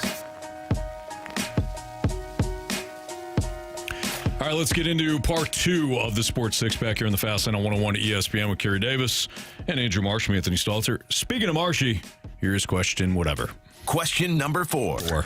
All right, Anthony, we get one from Clayton, BK, and Ferrario. We're talking about a good fit for Brendan Donovan, that team being the Seattle Mariners. What are your thoughts on that one? The what? The Seattle Mariners. Having it all? Like as a contender, you're talking about? No, being a good fit for Brendan Donovan. Oh, my bad. Yeah, I said this yesterday. Sorry, I was reading something that Splash said in the snake pit. I think Brendan Donovan, as I mentioned yesterday, is a perfect fit for any of the top contenders by virtue of his flexibility and the fact that he can lead off. So whether it's Seattle, yes, Seattle would be a fantastic fit. And yes, I would love to tap into their pool of young pitchers. It might not be one of the guys currently on the 25-man roster, but clearly Seattle knows how to scout and develop pitching. So I would love it if the Cardinals got on the horn with Seattle. I mentioned this yesterday. I think Toronto would be an excellent fit as well. And Toronto, not to the level of Seattle, but Toronto does a pretty good job at scouting and developing young pitching. But go up and down the list. The Yankees, the Red Sox, Houston. Brendan Donovan would be a perfect Houston Astro. I don't know if the Dodgers need him, but Dodgers obviously. Mm-hmm. Philadelphia could use somebody like Brendan Donovan. There will be no shortage of top-end contenders that could use Brendan Donovan, and I would imagine pay a pretty penny. Whoever it is, you get the most back from him. Mm-hmm. Like that's where we are right now. If you are to move on from Brendan Donovan, you got guys bidding against each other. Yep. And you get the best possible return for your team for the future. And hopefully there's some pitching in there. Maybe a prospect that can hit the ball over the wall. That'd be nice. That'd be nice, some too. Power. The pitching and some power. Sign me up, man. I like it. I don't care when.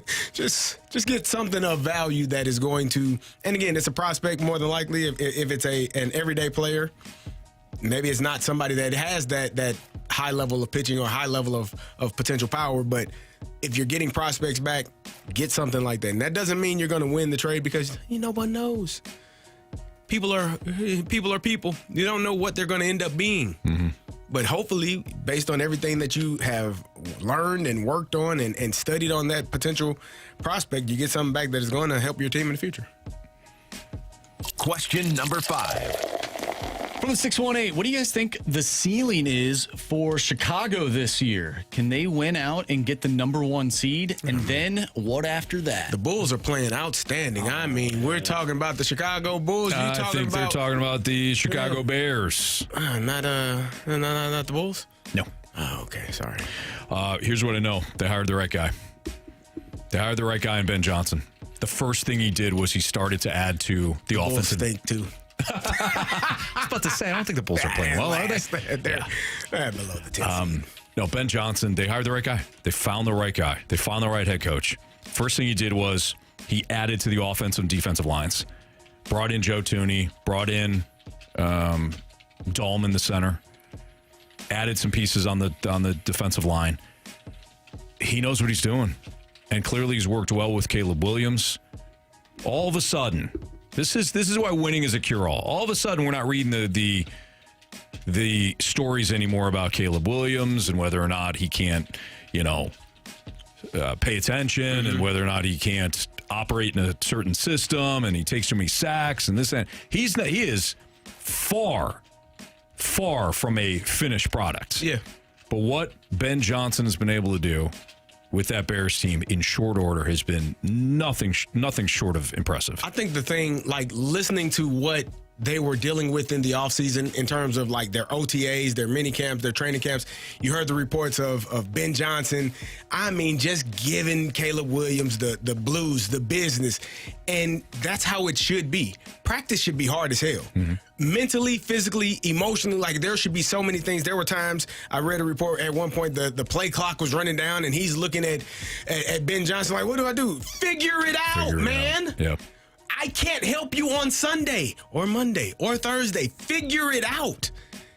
If you're under pressure now, what are you going to be under when TJ Watt is lined up across from you? When Myles Garrett or someone comparable, like what are you going to do then? Right. Figure it out. And so I think Ben Johnson did a fantastic job of preparing Caleb Williams in the offseason for what the season will look like. And then you don't have that level of stress, that amount of pressure because you went through the pressure cooker in the offseason. Mm-hmm. Now, granted, it's different come game time, but if you put your players in uncomfortable positions in the offseason as you prepare for the regular season, you get to go have fun on Sunday. Yep. And that's what you want for your team. You don't want to be coaching on game day. I can't coach you now, man. I done did all my work leading up into this point. You either figure it out or we're screwed. And Caleb Williams has been figuring it out. No doubt. We do need a new Gauntlet contestant, so text into the Air Comfort Service text line at 314-399-9646 if you want your opportunity to play in the Gauntlet. You can. Again, just text in the word Gauntlet, and we'll find a contestant. We'll play him next on 101 ESPN.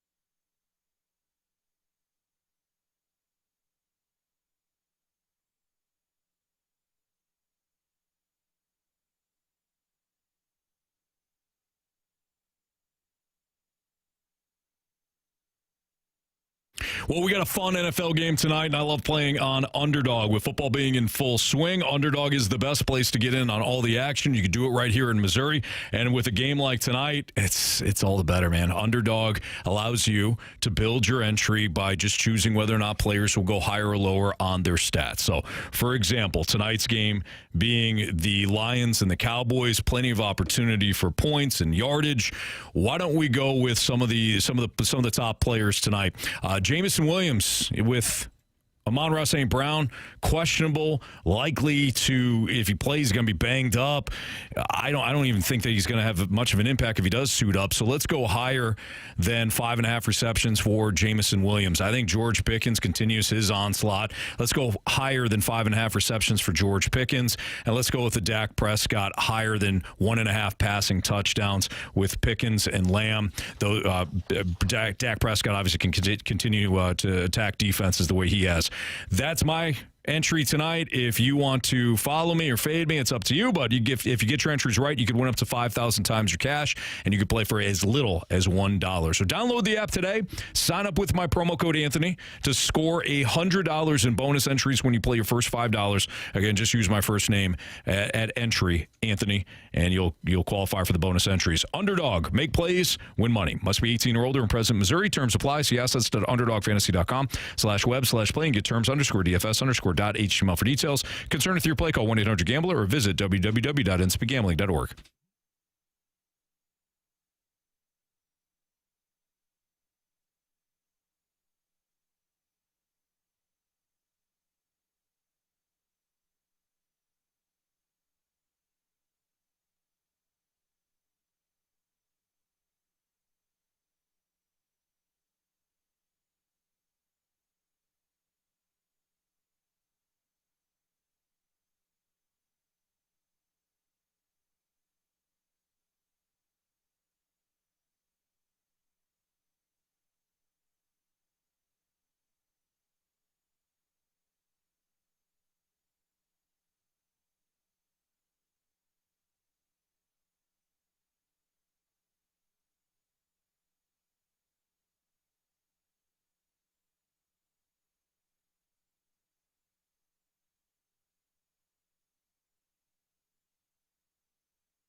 Warriors. 4 categories, 1 challenger.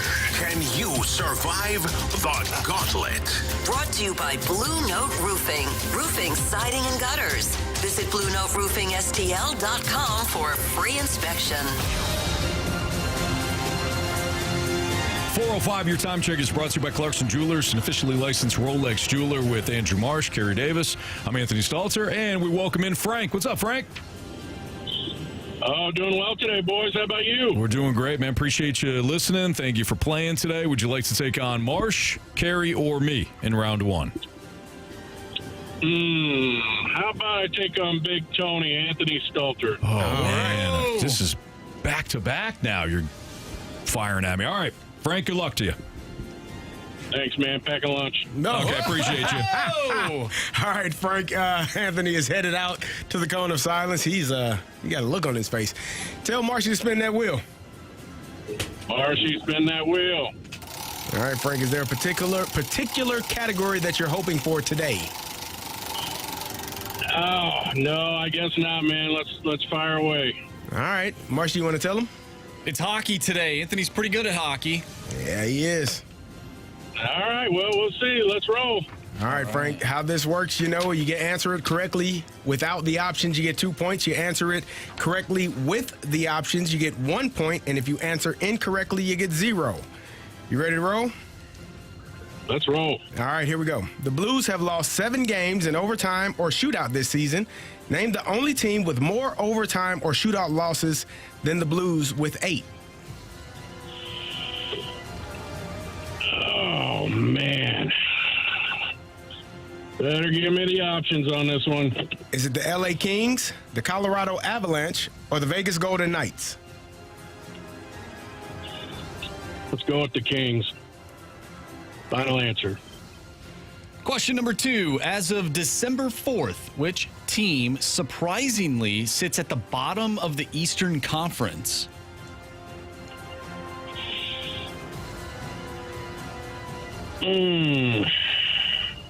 I should know this. I just looked at the standings yesterday. Options. Is it the New York Rangers, the Toronto Maple Leafs, or the Florida Panthers? Let's go with the Rangers. Final answer. Question number 3. The Colorado Avalanche were the first team to reach 40 points this season in the standings. Name the second fastest team to 40 points this season.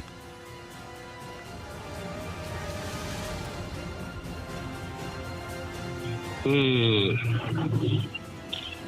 these aren't as easy as I would have thought. Let's go with those options. Is it the Dallas Stars, the Tampa Bay Lightning, or the Washington Capitals? Let's go with Dallas. Final answer.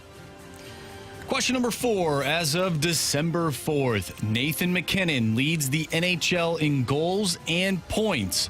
But who leads the NHL with 26 assists?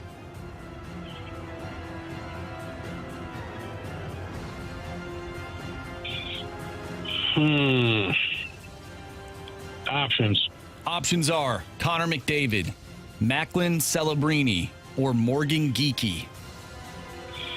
Let's go with Celebrini. Final answer. All right, Frank, we'll get Anthony back in here. How you feel?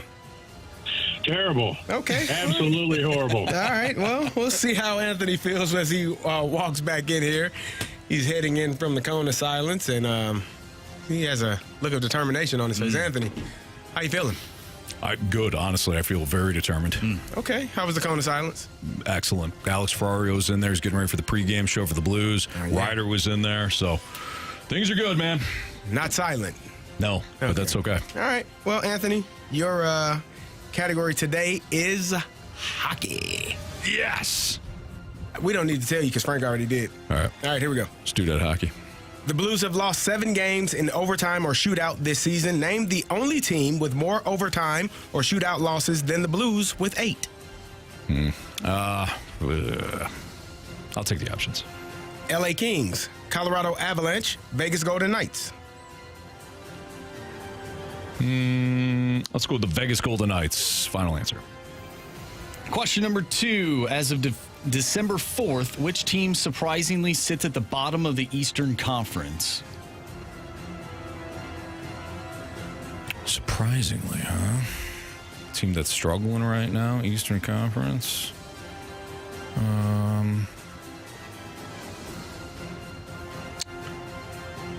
The way you worded that, Marsh, and I know they've been dealing with injuries, and I don't think they've gotten off to a good start. I think it's Florida.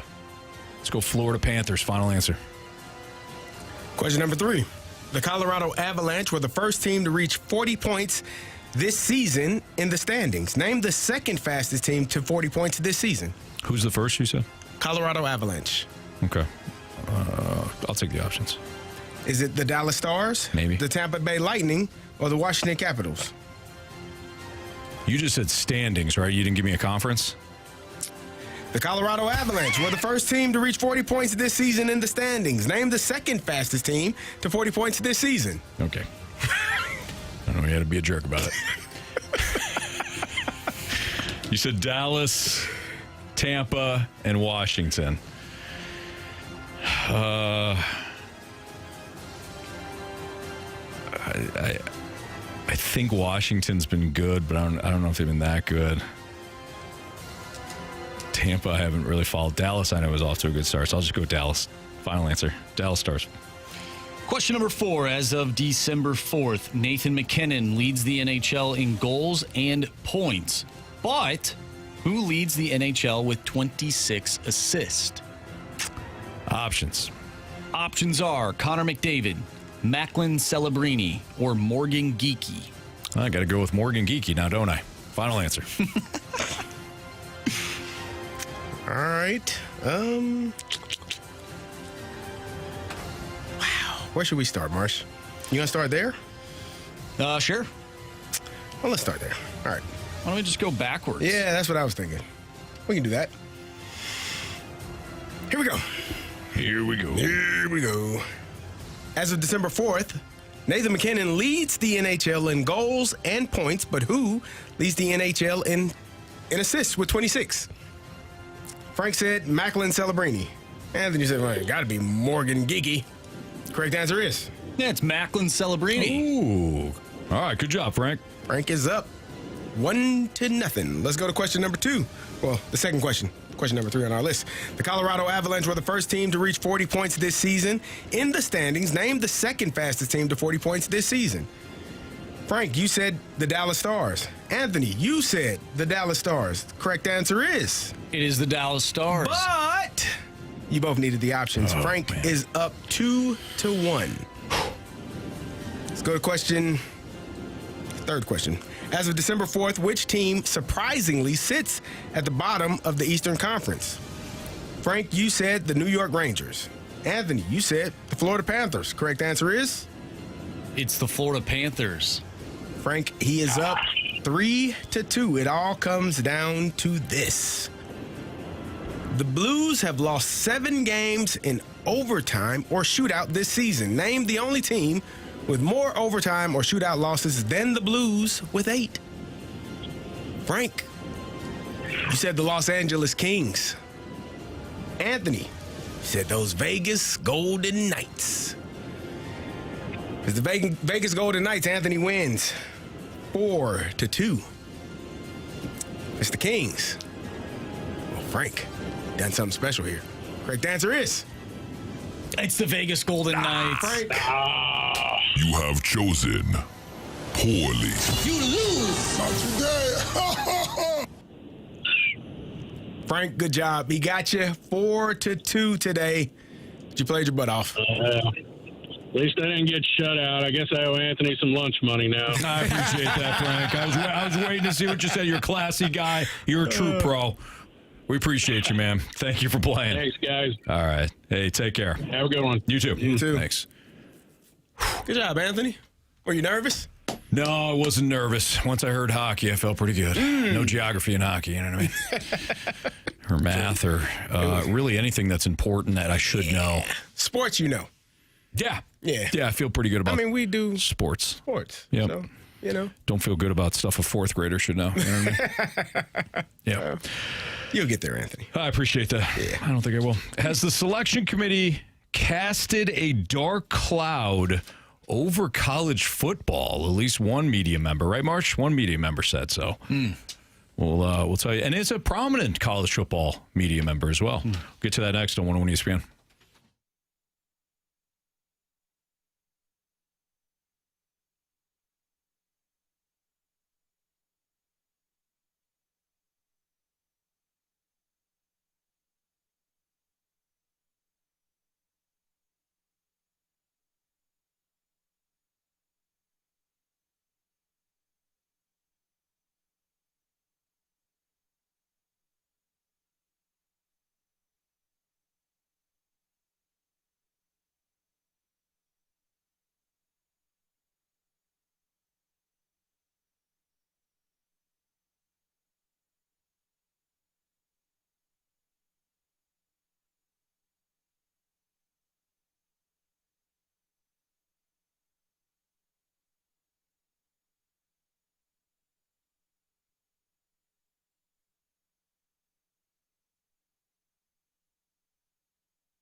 Fast Lane on 101 ESPN. So one prominent member of the college football media, Bruce Feldman, he right now writes for the National College Football Insider for The Athletic. He called the whole fiasco surrounding the rankings a clown show in his latest piece for The Athletic.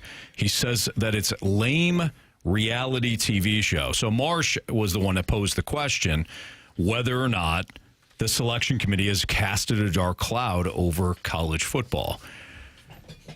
I said this to BK and everyone else that was kind of, and BK has since admitted it. Remember when they first announced that they were going to add another team to each conference in the NFL for playoffs? Yeah. They added, I can't remember, it was 4 years ago or so. Yeah. Terrible idea. Terrible idea, right? I hated it. BK hated it as well. Yeah.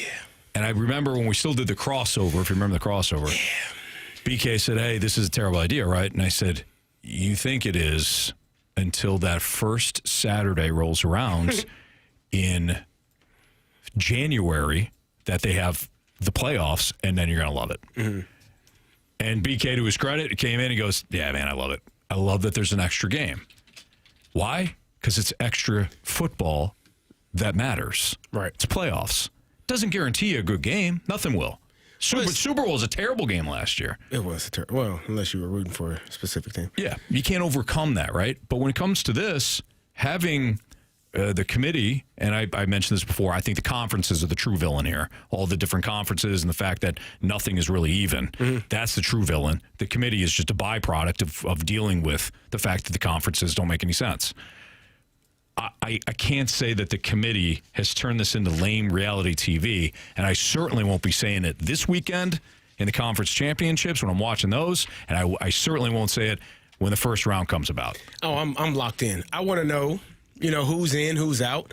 I don't think it's lame reality TV. It's if anything, it's what everything else is. Everybody watches, for the most part, some form of reality TV in some regard. That's scripted, the way of the world, right? Right. So we are in a situation where, like I said earlier, when you only had 2 teams and then you only had 4 teams, that was boring. Mm-hmm. This, to me, is excitement because you really don't know if Miami does get in. If Duke wins, are you really telling me, like, are you really telling me that the ACC will not be represented because the champion of the ACC is the conference champ, right? Yep. So they're not going to get in because it's worded to where you can say the highest champion of a conference. Okay, cool. Duke doesn't get in if they win, so ACC is not represented at all. There's going to be some folks hot as you know what down there. Tough. If they don't get a team in. So I think it's going to be fun to watch how this plays out. Is Notre Dame in over Miami because they had a better ending to the season? Is Miami in because they actually beat Notre Dame? Yeah. Who else finds a way to get in, and who is out? And then who's playing who? Right? I think does Alabama get in if they lose the SEC championship game? Do they jump into the top 4 if they beat Georgia? Like, all of these things you just listed 5 questions. I gave you a bunch of different scenarios that we have no answer to until when? Saturday when we watch the games, and then Sunday when we actually get the answer. Absolutely. I agree. I realize it might not be quality TV or quality entertainment, but I'm still going to be watching it. I'll watch a bad summer blockbuster with a bunch of explosions and a loose plot. Yeah, one guy versus 50. I'm in, right? Like, he's really you haven't gotten shot yet, huh? All those rounds, all those bullets. Nothing John came Wick. close. Nothing. That's crazy. You know what I mean? But I'm watching it. I love it. Yeah, I mean, there's reality TV shows that I watch that I think is just horrible, filled with horrible people. And, man, I just keep watching. You can't wait to watch it. I can't wait. And this is college football, which is way better than whatever show that is that I have on. But, has it cast a dark cloud over college football? I mean, no. But this is why we're talking about it. Right. We're talking about it, right? Like this stuff, although some of the pieces irritate me, at the end of the day, I find it very captivating. You know, that's the second time you've said at the end of the day in a non-Mo voice. I wonder if that's... He's not here anymore. I know. That's what I'm saying. It's kind of weird not to do the Mo voice when you say at the end of the day. The end of the day. I can't do it anymore. He's not here. Mo is somewhere drinking a pina colada. He's not worried about you all. He don't give a damn what you say. Yeah. I wouldn't. Me sitting back, feet kicked up, watching things unfold. All the people that hated me, now they love me. You know? Carey, it sounded like they didn't really care what the fans had to say anyways, but they're still going to show up, right? No, they didn't. They didn't show up anymore. Somebody in the snake pit is agreeing with you here, Marsh, on Miami. They beat Notre Dame. They should be in. Done deal. Well, looks like the committee says no. Boo-hoo, Miami. Quite frankly, I think they should both be in. They both should be in. Why, you don't want to watch the Green Wave? But what's the problem? You don't want to watch the Green Wave? They earned it, Anthony. They earned it, huh? Huh? What's James Madison's nickname? They the Pioneers? The Bulldogs, right? They're not the Bulldogs. What is their name? Who are they? Their logo is a stumped for the first time. I think their logo is a bulldog with a crown on its head. Lion Kings? They are not. They are not the Bulldogs. They are the Dukes. Yeah, that's right. Dukes. Am I wrong on the logo though? You might be. Never seen it. Pretty sure they got JMU on there. A dog with a crown on its head. I've only seen the JMU. JMU. Let's see. Oh yeah, it is a bulldog with a crown on his head. Yeah. Okay. Yeah, you're right. I remember seeing this now. Wow.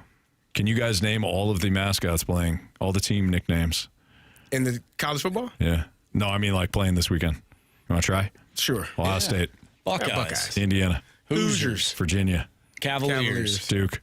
Bulldogs. Blue Devils. wait, no, that tripped me up. Alabama. Crimson Tide. Georgia. Bulldogs. Texas Tech. Red Raiders. BYU. Cougars. All right, we're going to get a little tougher. Western Michigan. Broncos. Say it right. Broncos. Thank you. Miami of Ohio. Red Hawks. Tulane. Green Wave. North Texas. They're they're birds. They're Eagles. No. Falcons. What are they? No, wait. Not Eagles, not Falcons, but they're birds. They are a green bird, but they are not a not bird a bird nickname. Oh, man. North Texas. There you go. Yeah, thank you, Jay Fresh. Mean Green. North Texas Mean Green. That's a cool nickname. Boise State. Broncos. UNLV. Rebels. Yeah. We just established James Madison as the Dukes. There you go. That confused me. The Duke. Blue Devils. He said We were just talking about the James Madison. That's one of those deals where it's like, what do cows drink? And everybody says milk. No, they produce milk. Troy. The Trojans. Okay, this is Jamie's team. You're gonna have to really step up these last two. All right. Jacksonville State. Oh, not Jackson State, but Jacksonville State. It's not an animal, is it? Yes. Oh my gosh, they're red. They are red and I'll give you a hint. They share the nickname with one of the teams in the SEC. Commodores. No. It's not Tigers. Nope. No. Jacksonville State. Jaguars. No, that's not a. That's not an SEC. It's not an SEC team. It's also a Tiger. Wildcats. No. Gamecocks. Yes. Oh yeah. Text line again. They're helping me out. They know. All right, last one. Kennesaw State. Oh hell no. Oh, they're black and yellow. Black and yellow. It's a bird. Black and yellow. Black and yellow. Eagles. Not that bird. Hawks. No. Falcons. No. Owls. Yes. Oh yeah. Really? Yes. Kennesaw State Owls. Nice. My next hint was going to be like, it's the smartest bird. It's often considered the smartest bird in the bird family. Yes. All right. Pretty okay job, guys. Pretty okay job. I love how we just get chirped. Sports guys. Yeah, you don't know the names of some of these.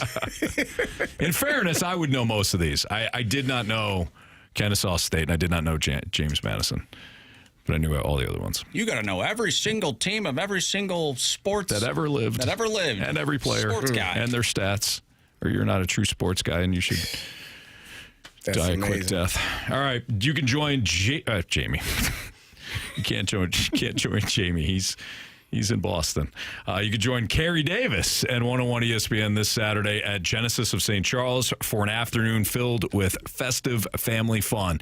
So it's this Saturday from 1 to 3. Bring the whole family by for face painting, a coffee, and a hot cocoa truck, and a special appearance by Louie and the Blue Crew. You can even grab a photo with you, Louie, and Louie in his Santa hat. Plus, Carey will have your chance to win 101 prizes, including a signed Blues puck.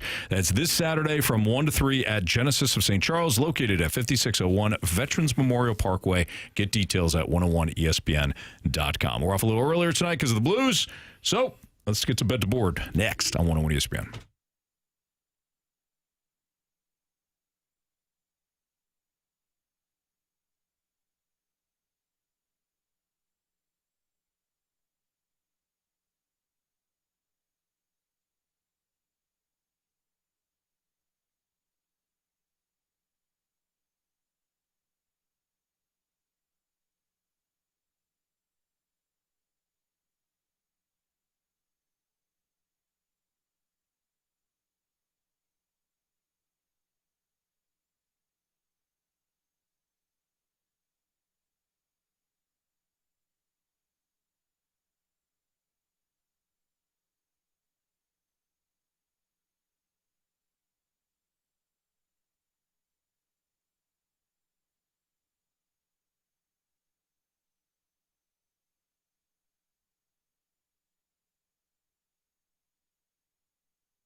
This is at St. Louis, the year-end sales event. It's going on right now at Auto Centers Nissan out in Herculaneum. They're clearing out every last 2025 Nissan to make room for the 2026 models, which means massive dealer discounts and the year's best offers right now. So get no payments until summer of 2026 on all remaining 2025 Nissan models, or lock in 0% APR for 60 months on the 2025 Murano, 2025 Pathfinder, and the all-new 2026 Rogue. That's 5 years interest-free. And if you're looking for used vehicles, well, Auto Centers Nissan, they've got you covered with that as well. Over 1,000 new and used cars, all in one easy location, and select used vehicles you can get right now at Auto Centers Nissan for no money down and no payments for 3 months. Plus, every new Nissan includes a lifetime warranty and a 30-day return promise within 30 days. If you're not completely satisfied with the car, truck, van, SUV, whatever you purchased, bring it back. They'll refund your money and set you up with something else.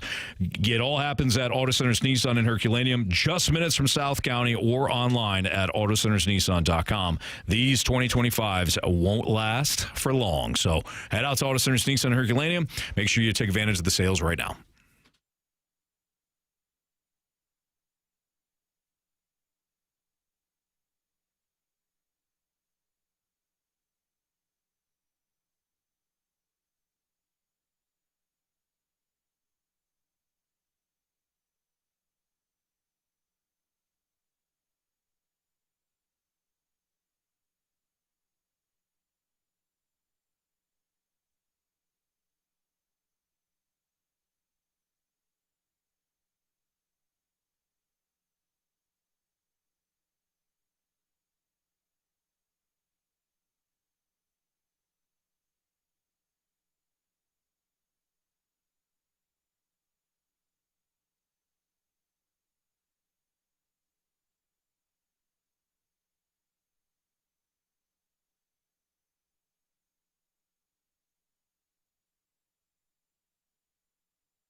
Hey, it's Kerry Davis, and you all know each week the Fast Lane and the Rizzuto Show battle it out in the Pick'em Challenge. But sometimes we come together and just like to hang out and watch some football in person. You can join me, Kerry Davis, from the Fast Lane, and Rafe from the Riz Show tonight from 6:30 to 8:30 at the Hot Shots in Fenton, Missouri. Come watch the Thursday night football game, Lions and Cowboys. Cowboys have won 3 straight. The Lions, they're fighting for the playoff lives. Cowboys are as well. Dak Prescott talking about him earlier, maybe an MVP candidate. If he has a great night tonight, you can get Jared Goff and Jahmyr Gibbs and St. Louis's own Jamison Williams watching some good football, seeing if those guys can make some plays. You can also get signed up for some Point and 101 ESPN giveaways and enjoy a cold Bud Light. Again, that'll be Rafe and myself tonight watching some football at Hot Shots in Fenton. Come check it out with us. Brought to you by Bud Light, official sponsor of the NFL. Easy to Sunday, easy to enjoy. Enjoy responsibly.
ESPN Sports Center. I'm Andrew Marsh. It's time for a Sports Center update driven by Johnny Londoff Chevrolet and Johnny Londoff Autoplex. We are off early today. We'll have Blues pregame for you starting at 5 o'clock. Puck drop will be at 6 as the Blues take on the Boston Bruins. If you missed anything from today's show, make sure you go to 101ESPN.com or check out the free Dobbs Tire and Auto Center's 101 ESPN mobile app. Just head to the podcast page. You'll find all of our interviews and all of our shows there, and it's all brought to you by the Schaefer Door Company. We have Bet the Board coming up next.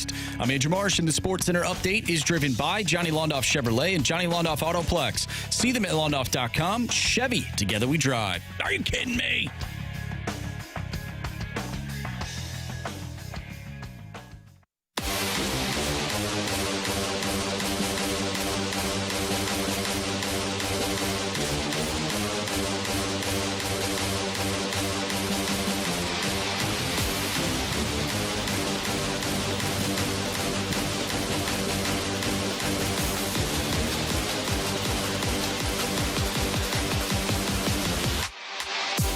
Time to bet the board here in the Fast Lane on 101 ESPN with Andrew Marsh and Kerry Davis. I keep saying Jamie because he just keeps I look just like him. You do. A lot of people tell me that. I know. Hey, I get stopped in the street sometimes like, Jamie Rivers. Like, no, I'm actually Carey. Yeah. We don't look anything alike. Idiot. Take two. With Andrew Marsh and Kerry Davis, I'm Anthony Stalter. It's Fast Lane on 101 ESPN. It'd be funny if I called myself Jamie. Marsh, what do we got for latest standings? All right, so Jamie has 3 points. Boo. You, Anthony, and Kerry have 2 points, and I have 1. Ooh. Jamie being all responsible, getting his picks in. I hate That's it. Shame on him. I hate it, man. You know? Yeah. What is he doing? I don't like it. Yeah, we'll see what happens tomorrow. So he already gave us his pick, right, Marsh? Did you record that pick? Yeah, so he is going with the Avalanche and Islanders over 1.5 goals scored in the first period. He would. All right. I'm going to go with... Oh, no. Did it change? No, it's just slightly over. Now I got a decision to make. Go ahead, Kerry. I was hoping... Well, I was kind of torn there myself. Give me Jahmyr Gibbs over 120 yards receiving and rushing. Is at minus 140. Okay. Feels like a lot. Marsh, if you have yours, you can go. Yeah, so I'm looking at Thursday Night Football. I am going to go with the first score in terms of like touchdown under 18.5 yards. So as long as the touchdown that is scored is not 19 yards or more. You don't think it's going to be an explosive play, huh? I'm hoping it's a kickoff return. No, I don't want that. I want something down at the goal line. I need something down at the goal line. Opening kickoff. Not great. All right, I'm going to go with, I think either way it's going to be a lot of points tonight. Give me the Cowboys team total over 24.5. Over 24.5 at minus 135. I'm sitting here thinking, Anthony, you hit your bet last night, but it should be null and void. Why is that? Because you told us, all of us, you made a promise that from this point forward, you were going to pick nothing but football. Mm-hmm. And you didn't pick football last night. Last I checked, it was basketball. That ain't football. I think you should lose a point, Marsh. What do you say? And what do you say, Marsh? There's football being played somewhere. Marsh, what do you think? I don't think there is. Marsh, then you just don't get a point. What football was played last night, Kerry? I don't want to be in the middle of this. I don't know. There's some football played somewhere, Yeah, maybe football. Well, Kerry makes a great point. I don't know what to tell you. Not the football that I'm talking about. Okay. I'm rather disappointed in you, man. Well, listen, you could be disappointed. You told us I can't invent football games that aren't being played. You made a decision. I did make a decision. You told us from this point on, I would pick nothing, and I mean absolutely nothing, other than college football or football. You didn't even say college. There was no specificity. You just said football, and I didn't see any football picked last night, and I'm actually disappointed in you, Kerry. brother. You don't want to win this way, okay? I'm disappointed in you, brother. You don't want to. I expect more from you. Hey. Hey. You gonna raise the coffee? You know what I mean? I apologize. After all we've been through with the coffee, we're making our own coffee now. Yeah, we are. Yeah, absolutely. Marsh is being like, "Oh, guys, you only got 30 seconds left." The hell with that. We need our coffee. Marsh. Shut your face, Marsh. The show's almost over. There's never a bad time for coffee. No, Marsh. Oh, I feel good like coffee. Yeah. I feel like 10 o'clock at night would be a bad time. Depending on who you're asking and what you're doing. Kerry's been there. I have. I've had to shovel that coffee down late at night. Oh yeah. Take a long drive. I've been there too. Yeah. Yep. Not the smartest or safest choice, but anyway, effective though. Absolutely. Hey, you can join Andrew Marsh this Sunday from noon to 2 at Horseshoe in St. Louis. Caesars Sportsbook is now live in Missouri, and you can download the only sportsbook app with Caesars rewards and start betting like a Caesar, including an exclusive offer for new users, plus a chance to win an epic trip to Vegas for the big game.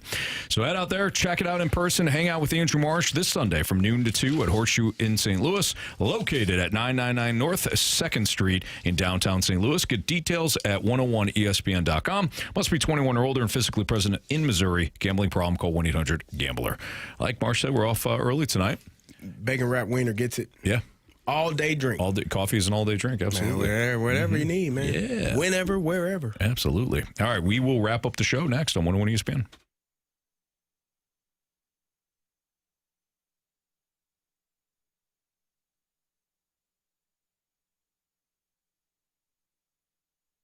Ring in the holidays with half off up to $30,000 in options on a brand new home. Visit trhughes.com. Missouri, it's happening. FanDuel Sportsbook is live and ready to roll in the Show Me State, and they're celebrating with a little something for everyone. All this week, every customer gets a no-sweat bet every day. That's right, no matter what you're betting on, if it doesn't hit, you'll get bonus bets back to keep the action going. Whether it's football, basketball, hockey, or whatever you're into, you can bet it all on an app that's safe, secure, and built for every kind of fan. The interface is quick, the payouts are fast, and the experience is top tier. So download FanDuel or visit FanDuel.com/Missouri to get started. And tonight they got a no-brainer boost. You can get plus 100 odds on plus 1 point scored in the Lions versus Cowboys game. $50 max bet. Again, that's plus 1 point scored in the Lions versus Cowboys game tonight. FanDuel Sportsbook, now live in Missouri. 21 plus and present in Missouri. Gambling problem? Call 1-800-GAMBLER. Opt-in required each day. Refund issued as non-withdrawable bonus bets that expire 7 days after receipt. Max refund $20. Restrictions apply, including token expiration. See terms at sportsbook.fanduel.com.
All right, if you missed anything from today's show, you can always download the podcast available at 101ESPN.com or on the 101 ESPN mobile app. All the podcasts brought to you by Shaver Door Company. Time to find out what everybody learned today. Marsh, why don't you go first?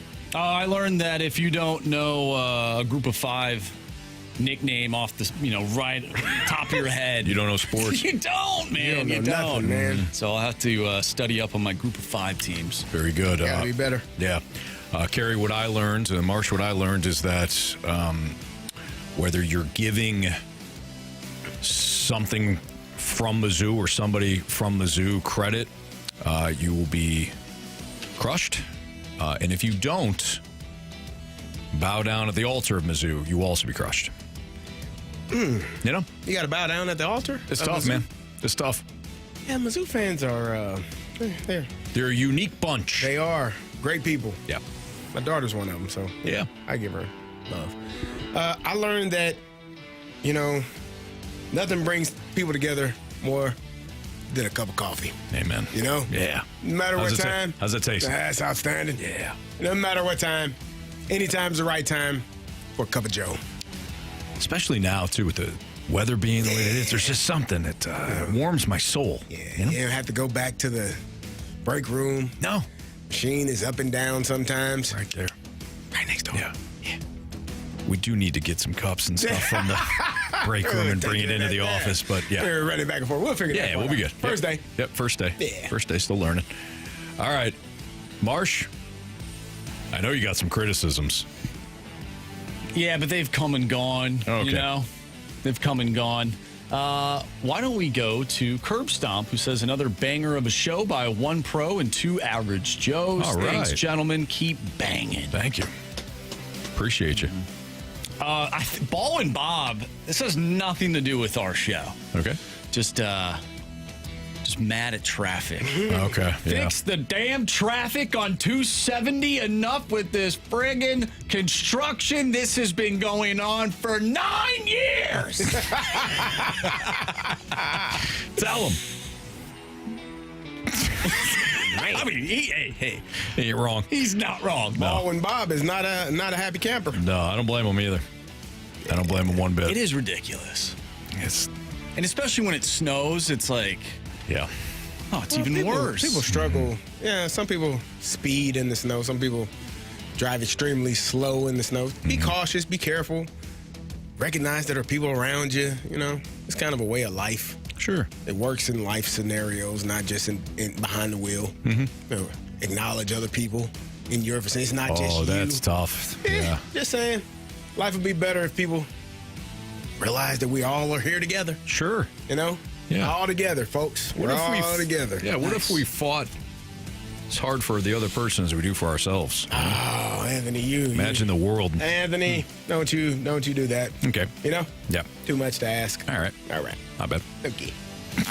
The grumpy Australian says, love the show.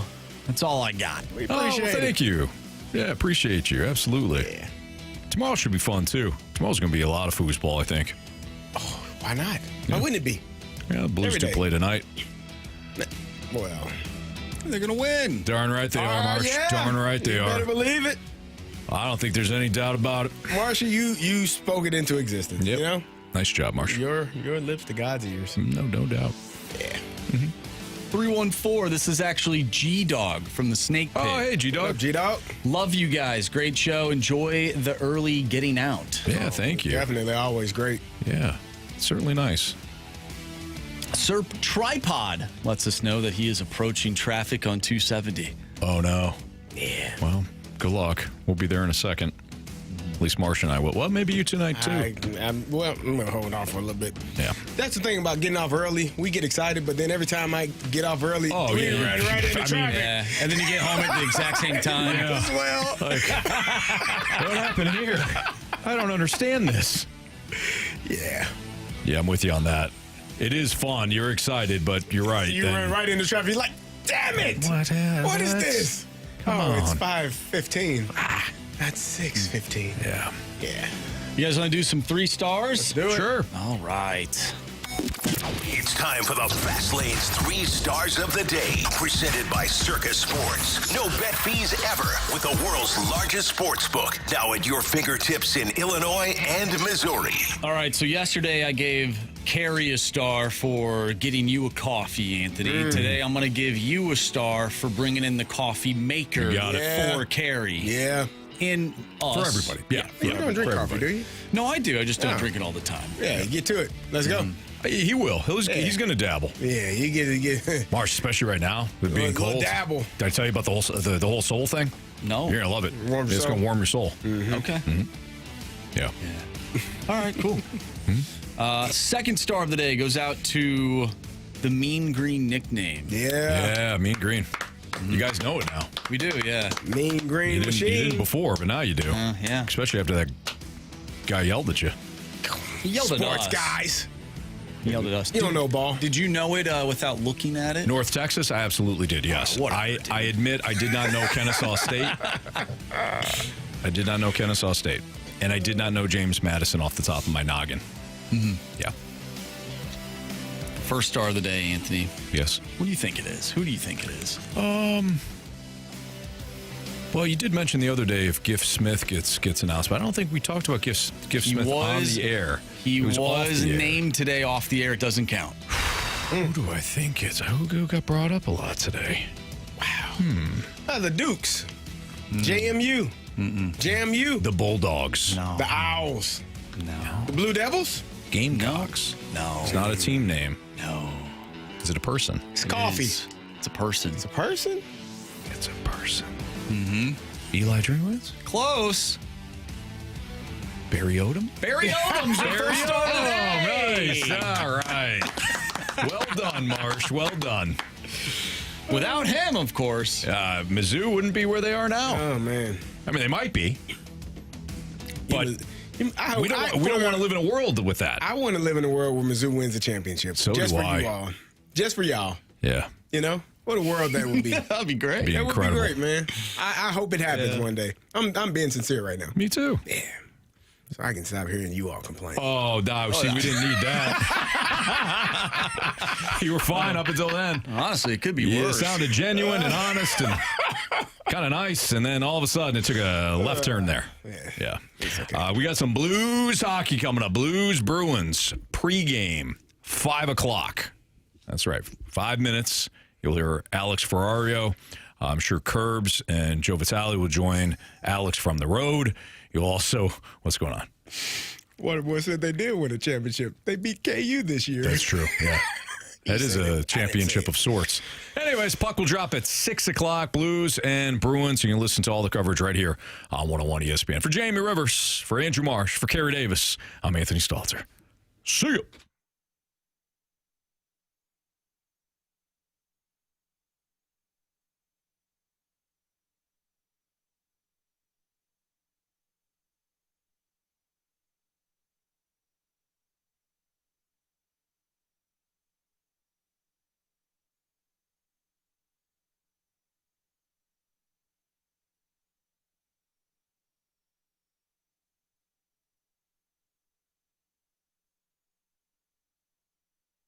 Hey, it's Kerry Davis, and I'm heading to the Hot Shots in Fenton. On my way there soon. You should be as well. You know that each week, the Fast Lane and the Rizzuto Show battle it out in the Pick'em Challenge, but sometimes we like to come together, just hang out and watch some football, and you can join me, Kerry Davis from the Fast Lane, and Rafe from the Riz Show tonight from 6:30 to 8:30 at Hot Shots in Fenton. Come on down. Come watch the Thursday night football game between the Cowboys and Lions. Going to be some great football.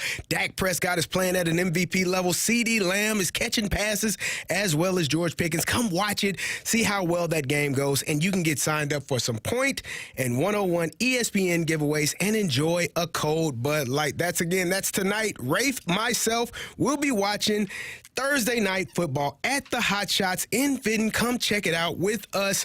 We'll be there from 6:30 to 8:30 p.m. Brought to you by Bud Light, the official